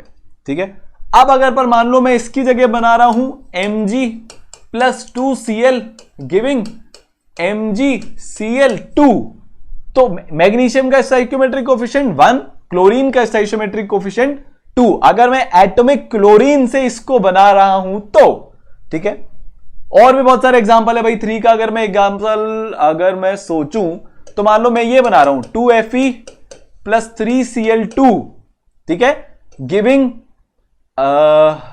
2FeCl3। तो मेरा इसमें Fe का स्टाइशियोमेट्रिक कोफिशिएंट हो गया 2, Cl का स्टाइशियोमेट्रिक कोफिशिएंट हो गया 3 और FeCl3 का स्टाइशियोमेट्रिक कोफिशिएंट हो गया 2। तो स्टाइशियोमेट्रिक कोफिशिएंट्स ऑफ केमिकल इक्वेशन हमको यह बताता है कि यार किस रेशियो में हमको रिएक्टेंट्स चाहिए ताकि हमको प्रोडक्ट मिले। ठीक है, so for example 3H2 plus N2 giving 2NH3, तो इसके 3 मोल रिएक्ट करेंगे हाइड्रोजन के, 1 मोल N2 के साथ और आपको मिलेगा 2 मोल NH3। 3 Na मॉलिक्यूल्स और 2 Na मॉलिक्यूल्स अगर आप मॉलिक्यूल्स की टर्म्स में करना चाहते हो तो यार आप बैलेंस करने का किसी भी इक्वेशन को या किसी भी चीज को निकालने का कि यार कितने मोल से कितना बनेगा, एक तो यूनिटरी मेथड होता है। यूनिटरी मेथड कैसे होता है कि भैया मेरे को यहां पे दिख रहा है ये बैलेंस इक्वेशन में, सबसे पहले तो आपको इक्वेशन को बैलेंस करना है कि अगर मैं 1 मोल CH4 लेता हूं तो वो 1 मोल CO2 बनाएगा और 2 मोल H2O के प्रोड्यूस करेगा। तो इसका मतलब अगर मैंने 16 ग्राम मीथेन को बर्न किया 64 ग्राम ऑक्सीजन गैस के साथ, तो मेरे को मिलेगा 36 ग्राम तो पानी और CO2 का जितना भी वेट होता है उतना वेट इसका मिलेगा। जनरली 44 होता है, तो 44 ग्राम तो मेरे को CO2 मिलेगा और मेरे पास 36 ग्राम पानी मिलेगा। ये यूनिटरी मेथड है, ये दिया है, इतना इसका रेशियो है स्टाइशियोमेट्रिक कोफिशिएंट के अकॉर्डिंग, तो मेरे को ये चीज मिलेगी। यार ऐसे बहुत सारे मेथड होते हैं। डायरेक्टली जैसे हमको एक क्वेश्चन में दिया है कि CaO कितना बनेगा अगर मैं 50 ग्राम CaCO3 को एयर में हीट करता हूं तो यार इसका रिएक्शन क्या हो जाएगा? CaCO3, ये थर्मल डिकम्पोजिशन इसका होगा। केमिकल बॉन्डिंग में हम ये चीज रिवाइज कर चुके हैं। ये बनाएगा कैल्शियम ऑक्साइड प्लस CO2। अच्छा बहुत बढ़िया। तो आपसे पूछा जा रहा है CaO कितना बनेगा 50 ग्राम CaCO3 पे, तो यार आप इसके मोल्स कैलकुलेट कर लो। भाई इसका 1 मोल आपको 1 मोल CaO दे रहा है, तो इसके 1 मोल का वेट होता है 100 ग्राम। तो मेरे को 100 ग्राम CaCO3, कैल्शियम का मास हो गया अपना 40, ऑक्सीजन का मास हो गया 56, तो ये 100 ग्राम मेरे को CaCO3 56 ग्राम CaO दे रहा है। तो अगर मैंने 50 ग्राम CaCO3 लिया है तो मेरे को 56 डिवाइडेड बाय 2 28 ग्राम CaO देगा। This is unitary method. मैंने इतना लिया है उससे इतना मिल रहा है, तो मैं अगर इतना लूंगा तो मेरे को कितना मिलेगा? 10 रुपए में आपको एक चॉकलेट मिल रही है तो 50 रुपए में कितनी चॉकलेट मिलेगी? ये वाला मेथड है, वो आप आराम से निकाल सकते हो। सिमिलरली ये भी आप आराम से निकाल सकते हो। ठीक है, अगला सवाल, कितना आयरन आप थ्योरेटिकली ऑब्टेन कर सकते हो 1 kg ऑफ Fe2O3 के रिडक्शन से? तो यार Fe2O3 का मास कितना होता है 160, तो मोल्स कितने हो गए 1000 डिवाइडेड बाय 160, तो इतने मोल आयरन के भी बनेंगे। ठीक है, हमारे पास इसके कितने मोल हो गए 1000 डिवाइडेड बाय 160, तो जितने मोल आयरन के, बेसिकली रिएक्शन क्या होगा Fe2O3, इसका आप रिडक्शन करा रहे हो तो ये मेरे को 2 Fe के मॉलिक्यूल देगा। तो जितने मोल मेरे पास Fe2O3 के हैं तो this will come out to be around 6.25। ठीक है, उसके डबल मोल मेरे को आयरन के मिलेंगे, तो ये हो गए मेरे आयरन के मोल्स। दीज आर आयरन के मोल्स। आयरन के मोल्स को मैं उसके एटॉमिक वेट से मल्टीप्लाई कर दूंगा तो मेरे पास मिल जाएगा टोटल आयरन। तो अगर आप 1 किलो Fe2O3 और को अच्छे से रिड्यूस करवाते हो और थ्योरेटिकली यहीं पे रिएक्शन खत्म हो जाता है तो हमारे को 1 किलो और से 700 ग्राम आयरन मिलेगा। ये थ्योरेटिकल है, एक्चुअल में ऐसा नहीं होता, गंदीवाड़ा बहुत होता है, आप जानते हो, गैंगू जिसको हम बोलते हैं। ठीक है, अब ये बड़ी कॉमन सी प्रॉब्लम है, ऐसी प्रॉब्लम से बहुत क्वेश्चन बनते हैं कि एक आदमी है उसने बहुत ज्यादा कचौरियां खा ली, लेट से वो कोटा का निवासी है, कोटा कचौरी बहुत फेमस है, जो लोग कोटा आके जा चुके हैं उनको पता चलेगा, हर रास्ते पे, हर नुक्कड़ पे, हर मोड़ पे कचौरियां होती है। वो कचौरी बहुत एसिडिटी करता है, तो एक जो इंसान है वो 2.5 litre gastric juice per day produce करता है, जिसमें 3.65 ग्राम HCl होता है पर लीटर। पर लीटर 3.65 ग्राम होता है। चलो बहुत बढ़िया। कितनी एंटासिड की टैबलेट लूं? मिनिमम इंटीजर नंबर, मतलब आप 1.5 एंटासिड की टैबलेट नहीं ले सकते। अगर आपको 1.5 लेनी है तो आपको 2 फिर लेनी पड़ेगी, जिसमें 870 milligram of MgOH whole twice है, ताकि सारा का सारा न्यूट्रलाइज हो जाए HCl जो एक दिन में प्रोड्यूस हुआ है। तो basically MgOH whole twice is a base, HCl is a acid, acid base यहां पे रिएक्शन होगा। तो रिएक्शन क्या होगा? 2HCl plus MgOH whole twice giving MgCl2 plus H2O। तो 2 HCl के मॉलिक्यूल पे 1 MgOH होल ट्वाइस चाहिए। तो सबसे पहले तो अपन ये निकाल लेते हैं कि मेरे पास HCl कितना है। अगर 1 लीटर में 3.65 है तो 2.5 लीटर में कितना होगा? 3.65 इंटू 0.25। तो number of moles of HCl मेरे कितने आ गए? 0.25 के बराबर आ गए। कितने मोल्स आ गए मेरे HCl के? 0.25 मोल्स HCl के आ गए। तो MgOH होल ट्वाइस के कितने मोल रिक्वायर्ड है? भैया इसके आधे रिक्वायर्ड है। रिएक्शन हमको देख के बता सकते हैं हम। तो हमको 0.125 मोल्स चाहिए हैं। किसके चाहिए हैं? MgOH होल ट्वाइस के। मोल्स आ गया तो मास निकाल सकते हैं क्या? बिल्कुल। इसके मोलर मास से मल्टीप्लाई कर देते हैं। तो बेसिकली इतने हमको मोल्स चाहिए। तो हमको मास कितना चाहिए? Into molar mass of MgOH whole twice. एक गोली में कितने MgOH होल ट्वाइस के मोल्स हैं? 870। तो आपको दिया गया है कि एक गोली में 870 मिलीग्राम है। तो 870 इंटू 10⁻³ ग्राम डिवाइडेड बाय इसका molar mass which is equal to 58। ठीक है, तो ये मेरे एक टैबलेट के मोल्स हो गए। दिस इज टैबलेट ऑफ 1 मोल। 1 मोल के ये टैबलेट हैं। n टैबलेट्स चाहिए। ठीक है, मेरे को ऐसी कि मेरे पास total 0.125 moles MgOH whole twice के हो जाए। ठीक है ना। तो एक टैबलेट में इतने मोल्स हैं, n टैबलेट में ये 1 मोल नहीं है actually, sorry. This is moles in 1 tablet. एक टैबलेट में इतने मोल्स हैं। मेरे को एक्चुअली में मोल्स कितने चाहिए? 0.125। तो 0.125 इज इक्वल टू एक टैबलेट के मोल्स इंटू n। अब ये जो n नंबर आएगा वो होगा हमारा आंसर। आया समझ में? तो आपने क्या किया? इस इंफॉर्मेशन से एक टैबलेट में कितने मोल हैं वो निकाल लिया। एक्चुअली में जितने भी मोल्स चाहिए उसको अपन ने अज्यूम कर लिया n। तो n इंटू एक टैबलेट के मोल्स इज इक्वल टू मेरे को कितने मोल्स रिक्वायर्ड हैं, मैंने वो निकाल लिया। तो सिंपल सा स्टेप बाय स्टेप चलते जाओ, आंसर आपका आ जाएगा। ठीक है, एक POAC भी होता है, बड़े बड़े नाम है पर इससे कुछ होता नहीं है। बेसिकली ऐसा बोलता है कि यार रिएक्टेंट में जितने मोल्स है प्रोडक्ट में भी उतने ही मोल्स होंगे, और फिर काम आगे बढ़ता जाता है। तो यार AIPMT 2008 में आया हुआ एक क्वेश्चन अपन ले रहे हैं अब कि what volume of oxygen gas O2 measured at 0 degree Celsius and 1 atm, मतलब ये मेरी STP कंडीशंस हो गई, is needed to burn completely 1 litre of propane gas measured under the same condition। तो यार ये बड़ा सिंपल है। जितना वॉल्यूम का रेशियो होता है मोल्स का भी एग्जैक्टली उतना ही रेशियो होता है। तो बस आपको बैलेंस्ड रिएक्शन लिखनी है। मैंने अभी आपको याद करवाया था। तो इसकी जो रिएक्शन होगी बैलेंस्ड, कुछ तो उल्टा सीधा यहां पे हो गया है।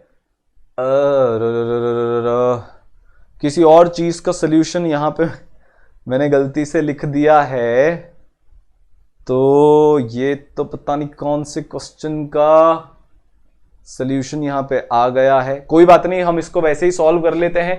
C3 वाइट से नहीं होगा, किसी गलत चीज का सॉल्यूशन यहां पे आ गया, इसको आप भूल जाओ। ठीक है, हम इसको यहां सॉल्व कर लेते हैं। C3H8 प्लस, मैंने आपको यहां पे क्या लिखा था? x plus y by 4। तो 3 plus 8/2 2 O2 will give you फलाना ढिमाका जो भी CO2 और H2O मिलेगा। तो यहां पे मेरे को मिलेगा 3 CO2, ठीक है, प्लस कितना H2O मेरे को मिलने वाला है? 4 H2O मेरे को मिलने वाला है। तो टोटल मेरे को 10 ऑक्सीजन चाहिए। Reaction is now balanced. तो आपसे क्या बोला जा रहा है कि कितनी ऑक्सीजन गैस चाहिए? Completely burn 1 litre of propane gas. तो यार 1 लीटर के लिए मेरे को 5 मोल के मेरे को 5 ऑक्सीजन के मॉलिक्यूल्स चाहिए हैं बर्न करने के लिए। तो मेरा आंसर हो जाएगा 5 लीटर। तो यहां पे यार वो जो सिंपल सा लॉ है कि जितने मोल्स आपको चाहिए हैं उतनी ही आपको वॉल्यूम चाहिए होती है, वो मेरे को काम में आ रहा है। ये गलत सोल्यूशन है, किसी और चीज का सोल्यूशन आ गया। अगला क्वेश्चन, कितने मोल्स लेड क्लोराइड के फॉर्म होंगे अगर 6.5 gram of lead oxide and 3.2 gram of HCl react करते हैं तो बड़ा सिंपल सा रिएक्शन है, आपको रिएक्शन पता होना चाहिए। तो PbO plus HCl giving PbCl2 plus H2O इसका रिएक्शन होता है। आपको PbO के कितने मोल्स दिए हैं, मास दिया है, मोल्स निकाल सकते हो 223 गिवन मास अपॉन मोलर मास कर दोगे तो मोल्स आ जाएंगे 0.029 मोल्स। HCl के 0.087 मोल्स दिए। तो हमको यह बात पता चल रही है, ये एक्चुअली लिमिटिंग रिएजेंट का क्वेश्चन है। लिमिटिंग रिएजेंट मतलब ये जो रिएक्शन है, अब आप यहां पे ध्यान से समझना, ठीक है। 1 मोल PbO के लिए 2 मोल HCl चाहिए होते हैं। तो अगर मेरे पास 0.029 मोल्स हैं PbO के, तो मेरे को HCl के कितने मोल्स चाहिए होंगे, 0.058 इतने मोल मेरे को HCl के चाहिए होंगे इसको कंप्लीटली रिएक्ट कराने के लिए। गिवन मोल्स HCl के कितने, 0.087, मतलब जितने चाहिए हैं उससे ज्यादा हैं। तो लिमिटिंग रिएजेंट कौन हो गया, जो कम होता है, जो कम मात्रा में प्रेजेंट होता है वो लिमिटिंग रिएजेंट होता है। तो कम मात्रा में कौन प्रेजेंट है, PbO। तो मेरा लिमिटिंग रिएजेंट कौन हो गया, PbO चाहिए, लिमिटिंग मेरा रिएजेंट हो गया। तो 1 मोल PbO से 1 मोल PbCl2 का मिलता है, तो 0.029 मोल PbO से 0.029 मोल PbCl2 का मिलेगा। तो आंसर हो गया 2। इतने आसान क्वेश्चन इससे पूछे जाते हैं। एक और क्वेश्चन करते हैं, बड़ा सिंपल सा क्वेश्चन है, जेईई मेन 2017 में आया था, मतलब इतना महा इजी क्वेश्चन है, आपका इससे कॉन्फिडेंस गेन होगा। देखो क्या बोल रहा है ये, कि जो सबसे अबंडेंट एलिमेंट है by mass in the body, आपको दिया हुआ है डेटा कि एक आदमी है 75 किलो का, उसके बॉडी में ऑक्सीजन इतना है, कार्बन इतना, हाइड्रोजन इतना है, नाइट्रोजन इतना है। अब आपसे पूछा जा रहा है कि ये जो हाइड्रोजन है, ठीक है, तो ये 1H है, मतलब इसमें 1 प्रोटॉन है, ये हाइड्रोजन का वो वाला आइसोटोप है। अगर मान लो मैं इसको रिप्लेस मार देता हूं 2H वाले आइसोटोप से, तो आदमी कितना वेट गेन कर लेगा। चलिए, तो वो बोल रहा है हाइड्रोजन 10% है, मतलब 75 केजी के आदमी में 7.5 केजी हाइड्रोजन है। अब आपने अगर 1H को 2H से रिप्लेस कर दिया तो 7.5 केजी की जगह मास हो जाएगा 15 किलो।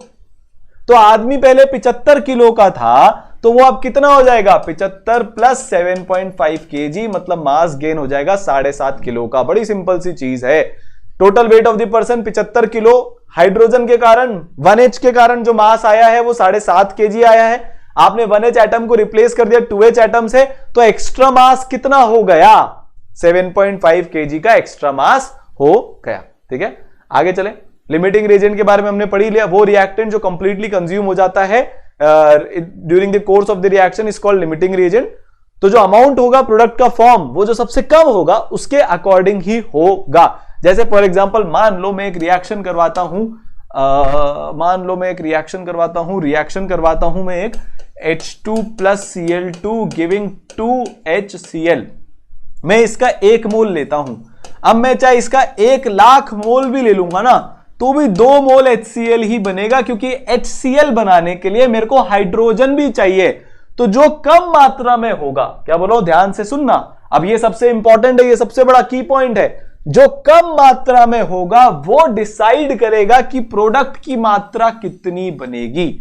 क्या बोलो मैं, जो कम मात्रा में होगा वो डिसाइड करेगा कि प्रोडक्ट की मात्रा कितनी बनेगी, इसलिए इसको बोला जाता है लिमिटिंग रिएजेंट।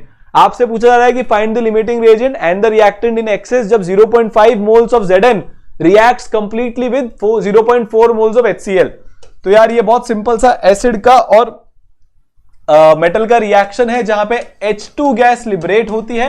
तो Zn plus 2HCl gives ZnCl2 plus H2, इसकी रिएक्शन हो गई। ये इसका बैलेंस रिएक्शन है। तो अगर मेरे को 1 मोल जिंक को रिएक्ट करवाना है कंप्लीटली, तो मेरे को 2 मोल HCl चाहिए होगा, पर यहां पे आपको 0.5 मोल जिंक दिया हुआ है, तो आपको उसके लिए चाहिए होता 1 मोल HCl, पर एक्चुअली में कितना दिया हुआ है, 0.4। तो ये जो HCl है ये लिमिटिंग रिएजेंट है LR, और जो Zn है ये एक्सेस रिएजेंट है ER। तो बड़ा सिंपल सा है, पहचानना बस, रिएक्शन बैलेंस करनी आनी चाहिए है। आगे बढ़े। परसेंटेज यील्ड की भी बात होती है भाई। कई बार क्या होता है कि कोई रिएक्शन 100% आगे नहीं जाती, बीच में ही रुक जाती है।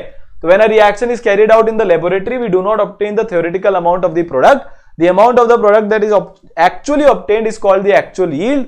तो एक्चुअल यील्ड और थ्योरेटिकल यील्ड अगर आपको पता हो तो परसेंटेज यील्ड आप कैलकुलेट कर सकते हो। जैसे आपको रिवर्सिबल रिएक्शन का फंडा पता है, फॉर एग्जांपल कोई सी भी एक रिएक्शन है H2 प्लस क्या है ये 3H2 plus N2 giving 2NH3, तो यहां पे ये वाला एरो नहीं आता because this is a reversible reaction. तो यहां पे 100% प्रोडक्ट नहीं बनता क्योंकि एक रिवर्सिबल रिएक्शन है। तो हमने अज्यूम करा था कि यार 100% यील्ड आएगी, but that is not true, कुछ परसेंटेज यील्ड आती है। तो फॉर एग्जांपल आप अगर मान लो आपने ये अज्यूम किया था कि मैंने यार 300 मोल H2 के लिए हैं, तो मैं अज्यूम करूंगा कि मेरे को 200 मोल NH3 के मिलने चाहिए थे, बट एक्चुअली में वाले 100 मोल।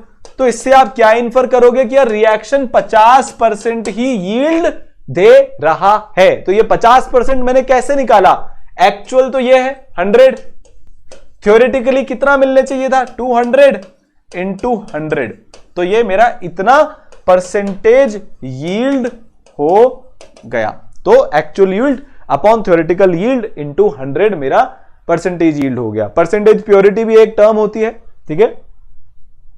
अगर आपको इंप्योरिटी गिवन नहीं है तो वो हमेशा इनर्ट मटेरियल की ही इंप्योरिटी माना जाता है, सिर्फ pure substance takes part in the chemical reaction, ठीक है। तो हमको समझ में आ गई बात। ये एक इंपॉर्टेंट पॉइंट है कि अगर आपको कुछ दिया नहीं गया, इंप्योरिटी लिख के नहीं दी गई हुई, और फिर भी आपका जो रिएक्टेंट है वो 100% नहीं है, तो आप मानोगे कि जो बाकी बची हुई चीज है वो इनर्ट मटेरियल है। तो percentage purity is equal to actual mass of the compound upon total mass of the sample into 100। For example अगर मान लो आपको ऐसा दिया गया है कि 70% प्योर कार्बन, तो इसका मतलब क्या है कि अगर मैं 100 ग्राम कार्बन लूंगा, तो मतलब 100 ग्राम अगर मैं सैंपल लूंगा, 100 ग्राम अगर मैं सैंपल लूंगा, तो मेरे को कितने ग्राम कार्बन मिलेगा, उसमें 70 ग्राम कार्बन मिलेगा। अगर अब आप ध्यान से नोटिस करोगे तो मैंने आपको कोई और इंफॉर्मेशन नहीं दी है कि इसमें बाकी 30% क्या है। तो अगर कुछ नहीं दिया हुआ तो आप बाय डिफॉल्ट अज्यूम कर लोगे कि 30 ग्राम जो भी दिया हुआ है वो इनर्ट है, मतलब वो रिएक्शन में पार्टिसिपेट नहीं करेगा, ठीक है। ये बहुत इंपॉर्टेंट है। तो जो मेरा 30 ग्राम जो भी दूसरा सब्सटेंस है वो नॉन रिएक्टिव है या फिर इनर्ट है। तो आपको इसका एक सिंपल सा क्वेश्चन दिया हुआ है कि यार एक पावर कंपनी है, वो 474 ton of coal per day burn करती है every day to produce electricity. अगर उसमें सल्फर का कंटेंट 1.30% बाय वेट है तो कितना SO2 डंप होगा एटमॉस्फेयर में हर दिन। ये एक्चुअल प्रॉब्लम है जिससे एसिड रेन वगैरह होती है, जैसे ताजमहल हमारा पूरा पीला पड़ चुका है। तो इसका आंसर आ जाएगा 12.3। सल्फर का वेट कितना हो गया, आपको 1.3% दिया है बाय वेट, तो 474 का 1.3% कितना हो जाएगा 1.3 अपॉन 100 इंटू 474। बैलेंस रिएक्शन क्या होता है, S plus O2 giving SO2, तो मेरा 1.3 इंटू 474, 1.3 डिवाइडेड बाय 100 इंटू 474, तो क्या हो गया मेरा सल्फर का मास हो गया। इसको मैं उसके किससे मोलर वेट से डिवाइड कर दूंगा, 32 से डिवाइड कर दूंगा, तो मेरे पास इसके मोल्स आ जाएंगे, और फिर मैं SO2 के मास से मल्टीप्लाई कर दूंगा, तो मेरे पास SO2 का मास आ जाएगा। यार SO2 बन किससे रहा है, सल्फर से बन रहा है। तो आपको सबसे पहले क्या करना पड़ेगा, सल्फर के मोल्स निकालने पड़ेंगे। तो मैंने यहां पे सल्फर के मोल्स निकाल लिए, ठीक है। टन, अब आपको यह कंफ्यूजन होगा कि यहां पे सर तो टन है, पर आपने यहां पे ग्राम से कैसे डिवाइड कर दिया। मैंने कन्वर्जन इसलिए नहीं किया क्योंकि मेरे को ऊपर दोबारा ग्राम से ही मल्टीप्लाई करना था। तो इसको आप ऐसे समझ सकते हो कि अगर मैं 1 ग्राम सल्फर जलाऊंगा तो मेरे को 2 ग्राम SO2 मिलेगा, ठीक है। तो मतलब अगर मैं यहां पे कोई भी 1 यूनिट मास सल्फर जलाता हूं तो 2 यूनिट मास मेरे को किसका मिलेगा, 2 यूनिट मास मेरे को SO2 का मिलेगा।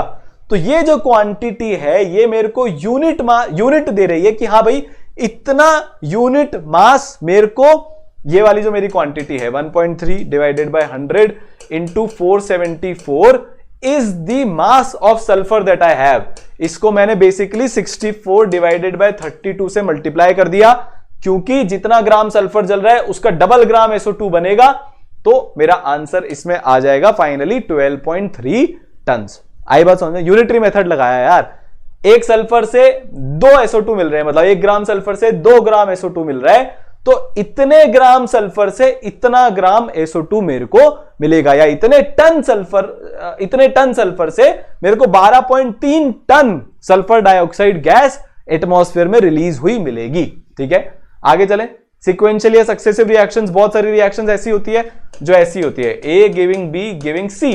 इससे डरना नहीं है, स्टेप बाय स्टेप इसको सॉल्व करते हुए जाना है। इसका एक क्वेश्चन अपन देख लेते हैं। आपको बोला गया है कि यार जो सल्फर ट्राइऑक्साइड है आप उसको इस दो रिएक्शन से प्रोड्यूस कर सकते हो। पहले आप सल्फर के एलोट्रोपिक फॉर्म से SO2 प्रोड्यूस कर लो, SO2 का ऑक्सीडेशन करा के SO3 प्रोड्यूस कर लो। तो कितने ग्राम SO3 प्रोड्यूस होगा 1 मोल S8 से? बड़ा सिंपल सा रिएक्शन है, ये सिक्वेंशियल रिएक्शन है। 1 मोल S8 लेता हूं, उससे 8 मोल SO2 बनता है। 8 मोल SO2 बन गया, चलो बढ़िया। तो मेरे पास पहले 8 मोल SO2 मैंने बना लिया। आगे क्या करना है? अब आपको यह देखना है कि यार कितने SO2 से कितना SO3 बनता है। तो अगर मैं 1 मोल SO2 लेता हूं तो 1 मोल SO3 बनेगा। 1 मोल SO2 से 1 मोल SO3, तो बताओ 8 मोल SO2 से कितना SO3? टिंग टिंग टिंग टिकिन। 1 मोल से 1 मोल, तो 8 मोल SO2 से 8 मोल SO3। SO3 का मास कितना होता है? 32 सल्फर का और 48 जो है ऑक्सीजन का, तो 80। तो 8 इंटू 80 640 ग्राम आपको SO3 मिलेगा। तो सीक्वेंशियल रिएक्शन में सीक्वेंस बाय सीक्वेंस चलते जाओ। इतना ये बना, इसके इतने से उसका उतना बनेगा, उसके उतने से जिसका जितना बनेगा, ये खेलते जाओ। 10 स्टेप का रिएक्शन है, ऊपर से नीचे मूव करते जाओ, आसानी से आंसर आ जाएगा। कई रिएक्शन पैरेलल या साइमल्टेनियस भी होती है। इसको कैसे डिपिक्ट करते हैं? A giving B and C both. A टूट रहा है, थोड़ा सा B बन रहा है, थोड़ा सा C बन रहा है। यह अपना होता है पैरेलल रिएक्शन या साइमल्टेनियस रिएक्शन। जैसे फॉर एग्जांपल आपसे क्या बोला गया है कि 6 मोल KClO3 डिकम्पोज हो रहा है, तो एक बार से तो KCl बन रहा है और कुछ पार्ट से KClO4 बन रहा है। फिर आपसे क्या बोला गया है कि यार आपको पता लगाना है कि कितना KClO4 प्रोड्यूस हुआ। अगर O2 के 3 मोल प्रोड्यूस हुए हैं, तो अब आपको क्या करना पड़ेगा? ढूंढना पड़ेगा O2 कहां पे प्रोड्यूस हो रहा है। O2 प्रोड्यूस हो रहा है यहां पर। O2 कहां पे प्रोड्यूस हो रहा है? O2 प्रोड्यूस हो रहा है यहां पर। आपसे क्या बोला गया है? 3 मोल O2 बने हैं, तो कितने मोल O2 बने हैं? 3 मोल। 3/2 O2 के लिए 1 मोल KClO3 चाहिए। ध्यान से सुनना, 3/2 मोल O2 के लिए 1 मोल KClO3 चाहिए। तो 3 मोल O2 के लिए कितने KClO3 चाहिए होंगे? 2 मोल KClO3 चाहिए होंगे। तो मेरा KClO3 कितना कंज्यूम हो गया? 2 मोल तो रिएक्शन 1 में कंज्यूम हो गया। तो रिएक्शन 2 में कंज्यूम होने के लिए मेरे पास कितने मोल KClO3 बचे? 6 मोल दिया था, 2 मोल यहां पे खलास, तो 4 मोल बचा। यहां पे मेरे पास 4 मोल बचे। 4 मोल KClO3 से कितना मोल KClO4 बन रहा है? 3 मोल। तो मेरा आंसर क्या आ जाएगा? 3 आंसर आ जाएगा। ऐसे क्वेश्चन बड़े इजीली आते हैं। जेईई मेंस में न्यूमेरिकल वाले क्वेश्चंस में आ जाएंगे, और नीट में आपके सारे सिंगल करेक्ट होते हैं तो वहां पे आ जाएंगे। बट सिंपल क्वेश्चन है, बट ऐसे ही इसी लेवल के क्वेश्चन आते हैं सीक्वेंशियल या पैरेलल रिएक्शंस में। अब अपन आ जाते हैं कॉन्सेंट्रेशन टर्म्स पे। ठीक है, 2 तरह के मिक्सचर होते हैं लाइफ में। एक होमोजीनियस होते हैं, ये रियल लाइफ विजुअलाइजेशन है, एक्चुअल विजुअलाइजेशन है। PHET का हमने सोर्स यूज किया है। ठीक है, तो होमोजीनियस मिक्सचर्स क्या होते हैं? जिनका पूरा यूनिफॉर्म, आपने ये डाला, ये यूनिफॉर्मली डिस्ट्रीब्यूट हो गए। जैसे शक्कर का पानी में सोल्यूशन, नमक में पानी में सोल्यूशन। मैं एक चम्मच उठाऊंगा, पूरे सोल्यूशन में से कहीं से भी एक चम्मच में सोल्यूशन निकाल लूं, इसका कंपोजिशन एकदम यूनिफॉर्म रहेगा। तो वो होते हैं होमोजीनियस सोल्यूशन। तो अगर मैं और माइक्रो लेवल पे जाऊं और मैं आपको बताऊं कि यार नमक में पानी का, मतलब पानी में नमक का सोल्यूशन कैसा दिखता है, माइक्रोस्कोपिक लेवल पर जब हम नमक डालते हैं तो वो दिखता कैसा है? तो वो ऐसा दिखता है। ये सारे मॉलिक्यूल्स हमेशा हिलते रहते हैं, इधर से उधर, इधर से उधर। आप खास बात ये देखोगे कि Na+ को सारे डेल्टा माइनस ने सराउंड कर लिया है। जहां जहां मैं Na+ को डाल रहा हूं, ऑक्सीजन वाली साइड इसको सराउंड कर रही है। तो यार हमने केमिकल बॉन्डिंग में ये सीखा था कि एक हाइड्रेशन एनर्जी नाम की चीज होती है, या हाइड्रेशन एनर्जी का विजुअलाइजेशन है। यहां पे Na+ और डेल्टा माइनस के बीच में यहां पे आयन आयन बॉन्ड बन रहा है, होता है ना। आयन आयन डायपोल बॉन्ड बन रहा है एक्चुअली, क्योंकि ये तो डायपोल है, ये आयन है, तो इधर भी आयन डायपोल बॉन्ड बन रहा है, इधर भी ये आयन है, और यहां पे सारे ऑक्सीजन के डेल्टा प्लस चिपके हुए हैं इसके आसपास, यहां पे भी आयन डायपोल बॉन्ड बन रहा है। तो इतने सारे बॉन्ड बन जाते हैं जिससे बहुत सारी एनर्जी रिलीज होती है, जिससे हमारा काम आसान हो जाता है उसको ब्रेक करने का। तो यार 3 तरह के सोल्यूशन आप बना सकते हो भाई।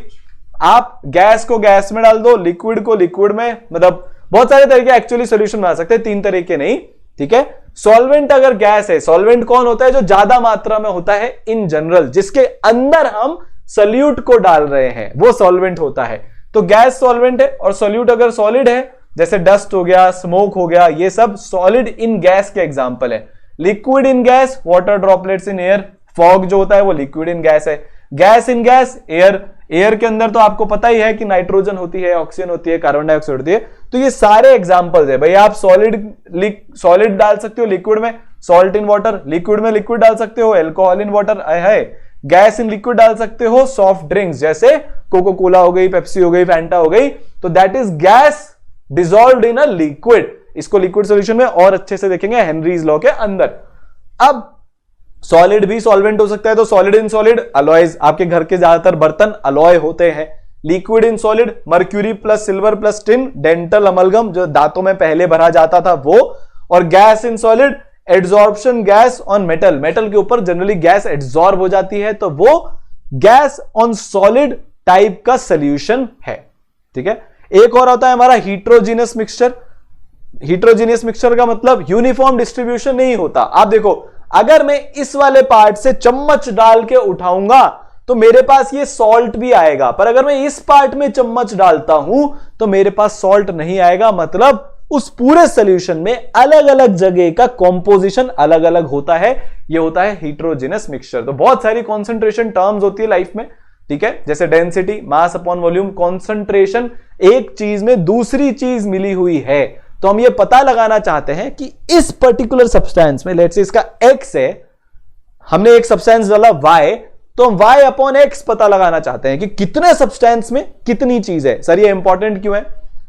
मान लो मैं आपको बोल रहा हूं ले यार शिकंजी पी ले, ठीक है। अब आपने शिकंजी पी और वो भाई साहब इतनी खट्टी थी, तो यार आप ये जानना चाहोगे ना मैंने कितने पानी में कितना नींबू डाला है। सिर्फ इतनी सी इंफॉर्मेशन सफिशिएंट नहीं है कि मैंने पानी में नींबू डाला है। बात समझ रहे हो?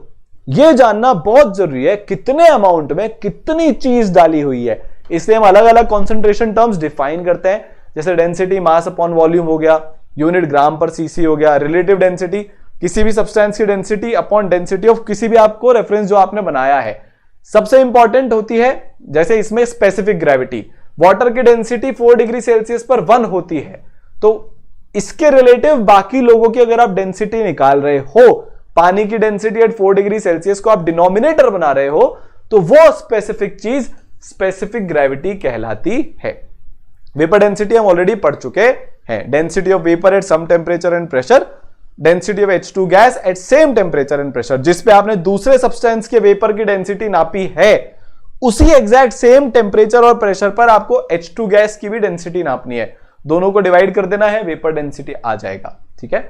मास परसेंट एक टर्म होता है, percentage of mass weight of solute upon weight of solution into 100।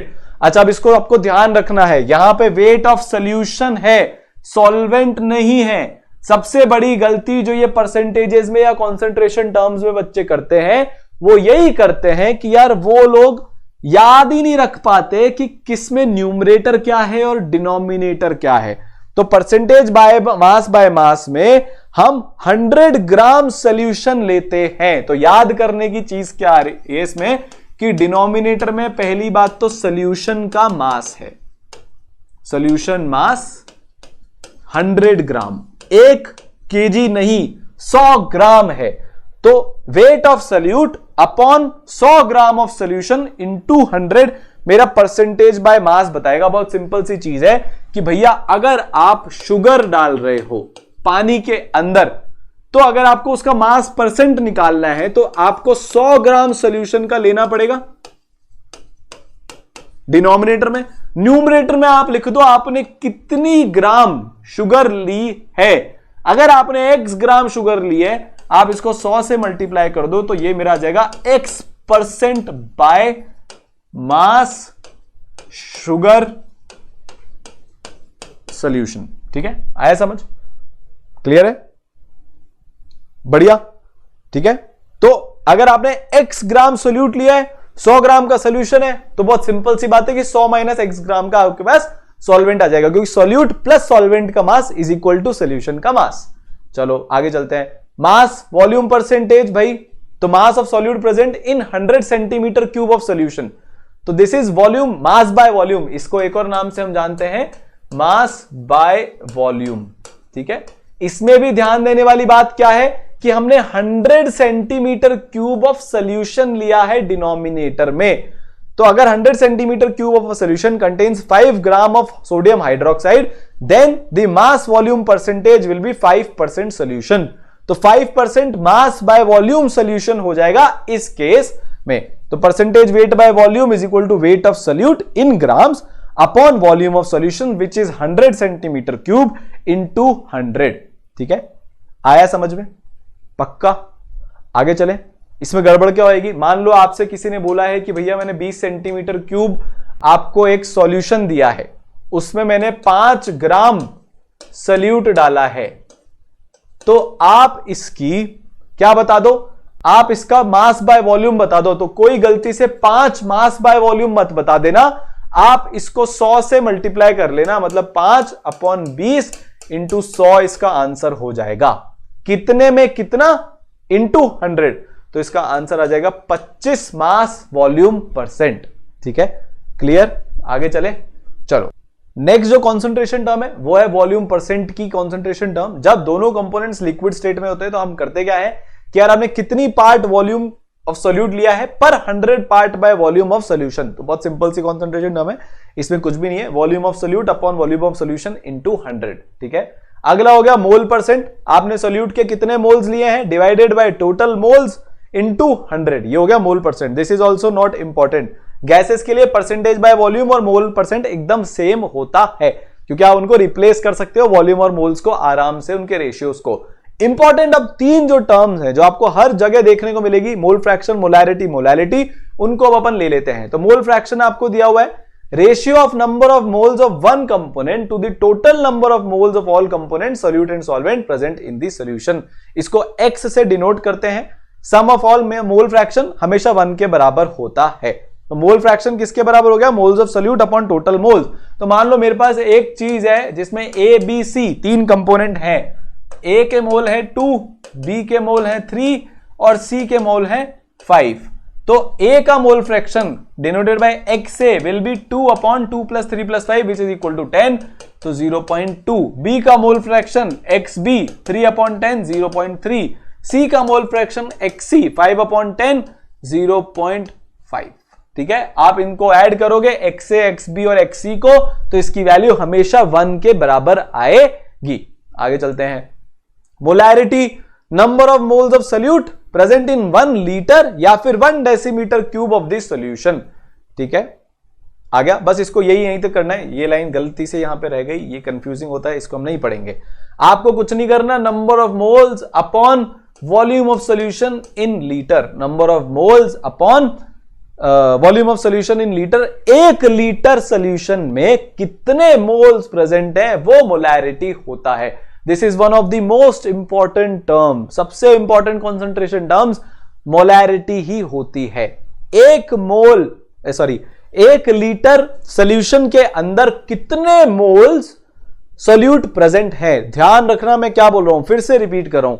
नीचे है volume of solution, 1 litre volume solution का, सॉल्वेंट का नहीं बोल रहा। सोल्यूशन के 1 लीटर में सोल्यूट के कितने मोल्स हैं वो हो जाती है मेरी मोलैरिटी। ठीक है, मोल of solute upon volume of solution in litre. तो 0.5 मोलर सोल्यूशन का मतलब अगर मैंने 1 लीटर सोल्यूशन लिया है तो मेरे को 0.5 मोल ऑफ सोल्यूट उसमें मिलने वाला है। अगला हो गया मोलैलिटी। अब यहां पे थोड़ा डिफरेंस आता है, पूरी चीज एक बार मैं लिख देता हूं। यहां पे हम नीचे सॉल्वेंट का मास ले रहे हैं। ये एक इकलौती ऐसी कॉन्सेंट्रेशन टर्म है जहां पे नीचे सॉल्वेंट का मास आता है। ये कुछ केसेस में काम आ जाता है, दिया होता है आपको काफी जगह पर। तो number of mole of solute present in 1000 gram of the solvent is known as molality of solution. तो अगर मैं बोलूं 0.5 मोलल सोल्यूशन है आपके पास, मतलब अगर 1 kg सॉल्वेंट में आपने डिसॉल्व किया हुआ होगा तो कितने मोल्स मिलेंगे सोल्यूट के? 0.5 मोलल सोल्यूशन में 0.5 मोल्स आपको मिलेंगे। तो यार इसमें बड़े इजी से क्वेश्चन आते हैं।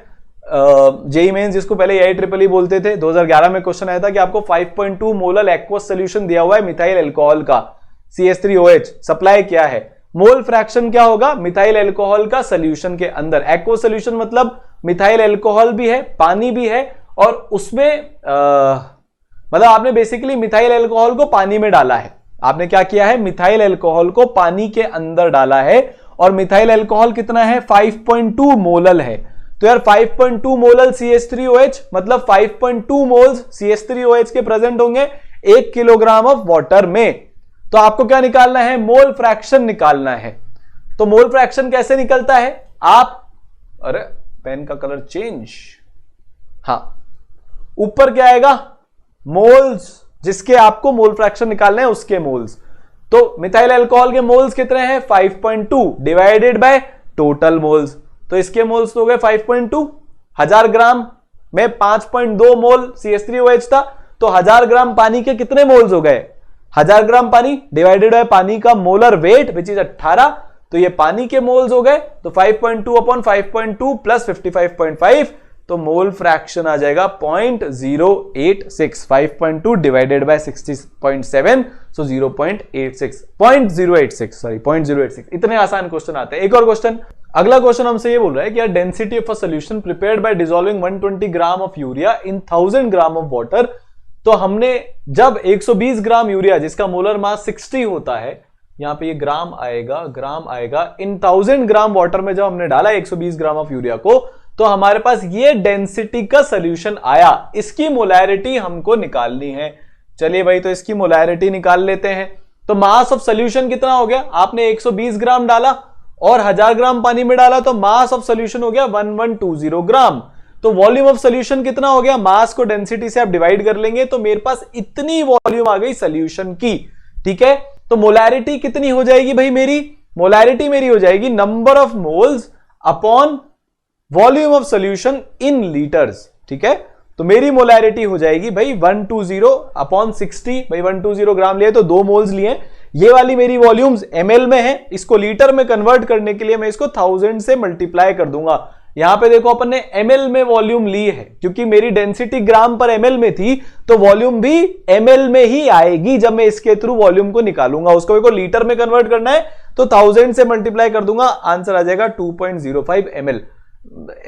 जेईई मेंस में आया हुआ सवाल है, ऐसे ही इजी सवाल आते हैं। अब ये कॉन्सेप्ट आपको सिखाना है, इनफैक्ट यहाँ पे 2 आपको कॉन्सेप्ट सिखाना है। ये सवाल 2 बार रिपीट हो गया है, एक बार 2016 में, एक बार 18 में, और उसके बाद भी अभी लेटेस्ट भी हुआ होगा। नीट में भी ये सवाल आता है। सवाल क्या है? आपको कॉन्सेंट्रेशन दी हुई होती है फ्लोराइड्स की, लेड की, नाइट्रेट की, आयरन की वाटर के अंदर।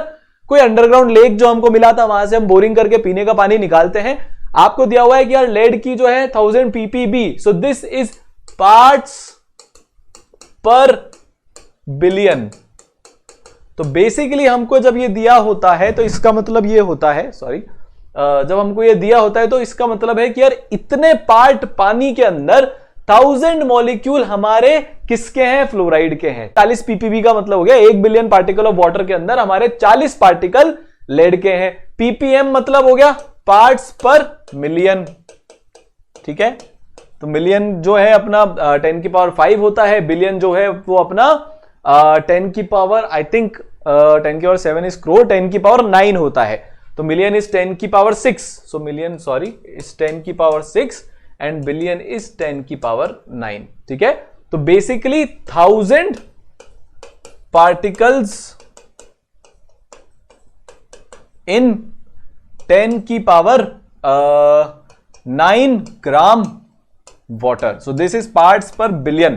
ठीक है, पार्ट्स पर मिलियन 10 की पावर 6 ग्राम वाटर के अंदर आपके पास 100 ppm मतलब 100 पार्टिकल्स हैं।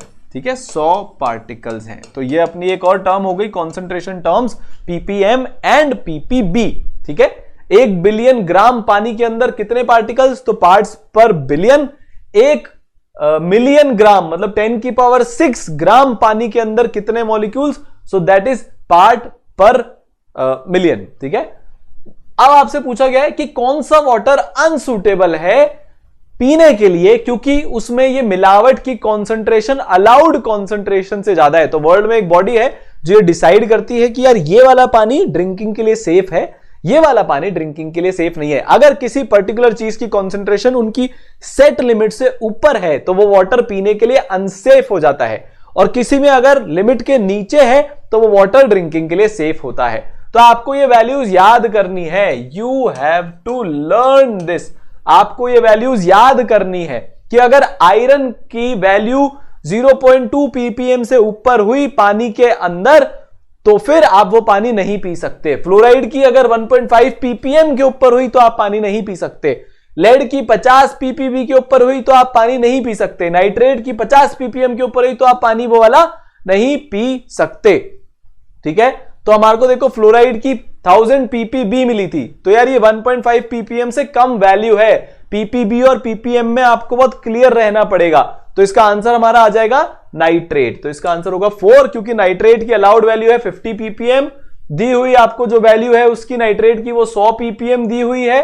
ठीक है, तो नाइट्रेट की वैल्यू अलाउड वैल्यू से ज्यादा है तो आप इस पानी को नहीं पी सकते। नेक्स्ट क्वेश्चन में आपसे बोला गया कि आपको यह बताना है कितना BaSO4 बनेगा अगर हम 100 ml 20.8% BaCl2 लेते हैं और उसका हम रिएक्शन करवाते हैं 50 ml 9.8% H2SO4 के साथ। तो ऐसे क्वेश्चंस को कैसे करते हैं, पहले आपको इसकी रिएक्शन बनानी पड़ेगी। तो देखो BaCl2 जब H2SO4 के साथ मिल रहा है और आपको बोला गया है BaSO4, तो उसके अलावा बनेगा HCl। ठीक है, तो यहां पे रिएक्शन क्या होगी, ये वाली रिएक्शन होगी बैलेंस रिएक्शन है। हमको निकालना क्या है कि BaSO4 कितना बनेगा। 20.8% BaCl2 का मतलब क्या होता है, और आपको उसकी वॉल्यूम भी दी हुई है 100 ml। तो 20.8% मतलब 100 ml में आपको 20.8 ग्राम मिलेंगे, और क्योंकि इसकी वॉल्यूम 100 ml दी हुई है तो आपके पास BaCl2 कितना प्रोड्यूस हो गया, मतलब कितना अवेलेबल है 20.8 ग्राम। H2SO4 की आपको 50 ml दी हुई है, पर परसेंटेज दिया हुआ है 9.8%। 9.8% का मतलब हो गया कि 9.8 ग्राम इन 100 ml। इसीलिए मैंने बोला था कि टर्म्स क्लियर होनी चाहिए है। तो 50 ml में कितना होगा, 9.8 का आधा, विच विल बी, आप बताओ 4.9। तो आपको इसका 4.9 ग्राम मिलने वाला है। अब आप इसके मोल्स निकाल लो, तो इसके तो मोल्स होंगे 20.8/208। जब आप BaCl2 का मॉलिक्यूलर मास कैलकुलेट करोगे तो वो निकल के, या मोलर मास कैलकुलेट करोगे तो वो निकल के आ जाएगा 208। तो मोल्स हो जाएंगे given mass upon molar mass, तो that will be equal to 1/10। इसके मोल्स हो जाएंगे 1/20। अब यहां पे डबल कंसेप्ट लग रहा है, ये थोड़ा सा अच्छे लेवल का सवाल हो गया। क्यों, क्योंकि जितने BaCl2 के मोल्स चाहिए एग्जैक्ट उतने, जितने BaCl2 के मोल्स हैं उतने ही मोल्स H2SO4 भी रिएक्ट करेगा अगर आपको कुछ भी लिमिटिंग रिएजेंट नहीं है तो। पर यहां पे जब हमने कैलकुलेट किया तो इसके तो 0.1 मोल है, पर इसके सिर्फ 0.05 मोल्स हैं। अब अगर इसके 0.05 मोल्स है भैया, तो आप इसके 0.05 से कितने भी ज्यादा ले लो, रिएक्ट तो 0.05 ही करेंगे। तो BaSO4 हमारा कितना बनेगा, जितना H2SO4 खत्म होगा। H2SO4 कितना है 0.5, तो BaSO4 कितना बनेगा 0.5। BaSO4 का मोलर मास 238, उसको 0.05 से मल्टीप्लाई कर लो, आंसर आ जाएगा 11.65 ग्राम। तो ये मल्टीपल कॉन्सेप्ट्स वाला क्वेश्चन है। 3 चीजें आपको यहां पे समझ में आनी चाहिए कि यार परसेंटेज का मतलब क्या है, पहली चीज। दूसरी, आपको रिएक्शन बनाना आना चाहिए, और तीसरा, आपको ये चमकना चाहिए कि भाई यहां पे एक लिमिटिंग रिएजेंट है। तो ये काफी अच्छा क्वेश्चन है, इससे काफी सारी चीजें एक बार में रिवाइज हो गई। ठीक है, आगे बढ़ते हैं। एक वाटर हार्डनेस का कंसेप्ट होता है। अब हम आ चुके हैं टिपिकल कॉन्सेंट्रेशन टर्म्स में। मोल कंसेप्ट में एक सेक्शन होता है which is typical concentration terms. यहां पे हम 3 चीज देखते हैं। पहली जो है वो है अपनी वाटर की हार्डनेस। ये एस ब्लॉक वगैरह में भी अपन रिवाइज कर चुके हैं। हाइड्रोजन में एक्चुअली अपन ने रिवाइज किया था, फिर से बता देता हूं। वाटर की 2 तरह की हार्डनेस होती है, टेम्पररी हार्डनेस जो बाइकार्बोनेट्स कॉज करते हैं, और परमानेंट हार्डनेस जो क्लोराइड और सल्फेट्स, कैल्शियम और मैग्नीशियम के क्लोराइड और सल्फेट के कारण कॉज होती है। तो कैल्शियम और मैग्नीशियम के जो सॉल्ट होते हैं वो परमानेंट हार्डनेस कॉज करते हैं।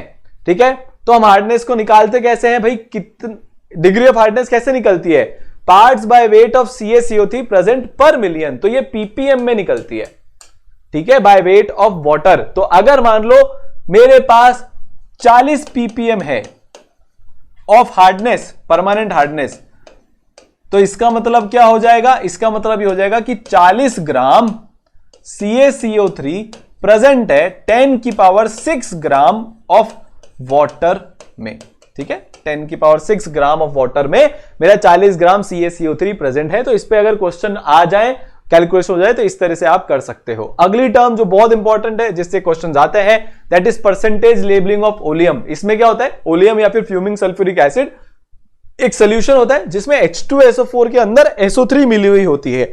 H2SO4 सोल्यूशन में आप उसमें SO3 मिला के रखते हो, तो this is a mixture of H2SO4 and SO3। तो H2SO4 के अंदर जब हम SO3 मिला के रखते हैं तो उसको हम बोलते हैं, basically this is a solution of H2SO4 and SO3, इसको हम बोलते हैं परसेंटेज लेबलिंग ऑफ ओलियम, ठीक है। इससे हम निकाल के, मतलब बेसिकली इसका मतलब क्या होता है, मेरे को लेट से X% ऑफ ओलियम दिया हुआ है, तो उससे मैं क्या इन्फर करूं, परसेंटेज ओलियम का मतलब यह होता है कि आपको लेट से कितना भी दिया है, 109% आपको ओलियम दिया हुआ है, इसका मतलब यह होता है कि आपको 9 ग्राम पानी चाहिए, वाटर मतलब पानी यार, वही कंफ्यूज मत होना, आपको 9 ग्राम पानी चाहिए इस ओलियम के अंदर जो भी SO3 है उसको पूरा का पूरा H2SO4 में कन्वर्ट करने के लिए। यहां पे यही लिखा है, percentage oleum means the maximum amount of H2SO4 that can be obtained from 100 gram of such oleum by adding sufficient water. तो अगर मेरे से कोई बोले 109% ओलियम आपके पास है, इसका मतलब मेरे को कितना वाटर चाहिए, 9 ग्राम वाटर चाहिए है, जितना भी SO3 है इसके अंदर उसको पूरा का पूरा H2SO4 में कन्वर्ट करने के लिए। तो इसका मतलब क्या होता है, जैसे मेरे को 109% ओलियम दिया हुआ है, यह सिंपली ये मीन करता है कि जब मैं इसको पूरी SO3 को H2SO4 में कन्वर्ट मार दूंगा तो मेरे पास 109 ग्राम H2SO4 निकल के आएगा। आगे बात समझ में। रिएक्शन क्या होता है भाई, आप SO3 में जब पानी डालोगे तो ये पूरी बैलेंस रिएक्शन मिलेगी हमको, यहां पे H2SO4 बन जाएगा। तो यहां पे यही लिखा हुआ है कि भाई percentage labelling of volume sample is equal to 100 + X%, X इज equal to mass of H2O required for the complete conversion of SO3 in H2SO4। तो इस पे कुछ एक क्वेश्चन कर लेते हैं, कितना मास फ्री SO3 का प्रेजेंट है 100 ग्राम 109% ओलियम सैंपल में। इसका मतलब मेरे को 9 ग्राम पानी मिलाना है 100 ग्राम ओलियम सॉल्यूशन में, तब जाके पूरा का पूरा जो SO3 है वो H2SO4 में कन्वर्ट होगा। इसका मतलब मेरे को एक चीज समझ में आई कि इस सॉल्यूशन को 109 ग्राम H2SO4 में कन्वर्ट करने के लिए मेरे को 9 ग्राम पानी चाहिए है। तो बड़ी सिंपल सी बात है, 109% means 9 gram of H2O is required, SO3 + H2O giving H2SO4। ये बड़ा अजीब सा हो गया, ये एरो यहां पे आएगा, ठीक है। तो वाटर का मेरे पास 9 ग्राम है, तो अगर वाटर का मेरे पास 9 ग्राम है तो हाफ मोल है, तो SO3 का भी मेरे को कितना मोल लग रहा है, हाफ मोल लग रहा है। जितने मोल H2O के खपे, मतलब जितने मोल H2O के कंज्यूम हुए उतने ही मोल SO3 के भी होंगे। तो SO3 के कितने मोल है, हाफ मोल, तो हाफ मोल SO3 का मतलब हो गया 40 ग्राम। तो 109% ओलियम सैंपल आपके पास ओलियम है, उसकी डब्बी के ऊपर चिपक रहा है 109%, तो आप समझ जाना कि उसमें 40 ग्राम तो SO3 होगा और 60 ग्राम H2SO4 होगा, ठीक है। आया समझ में, आगे चले, क्लियर है। आपसे क्वेश्चन ये पूछा जा रहा है कि यार सैंपल ऑफ ओलियम है, उसमें बराबर बराबर मोल है H2SO4 और SO3 के, परसेंटेज लेबलिंग आप इसकी करो।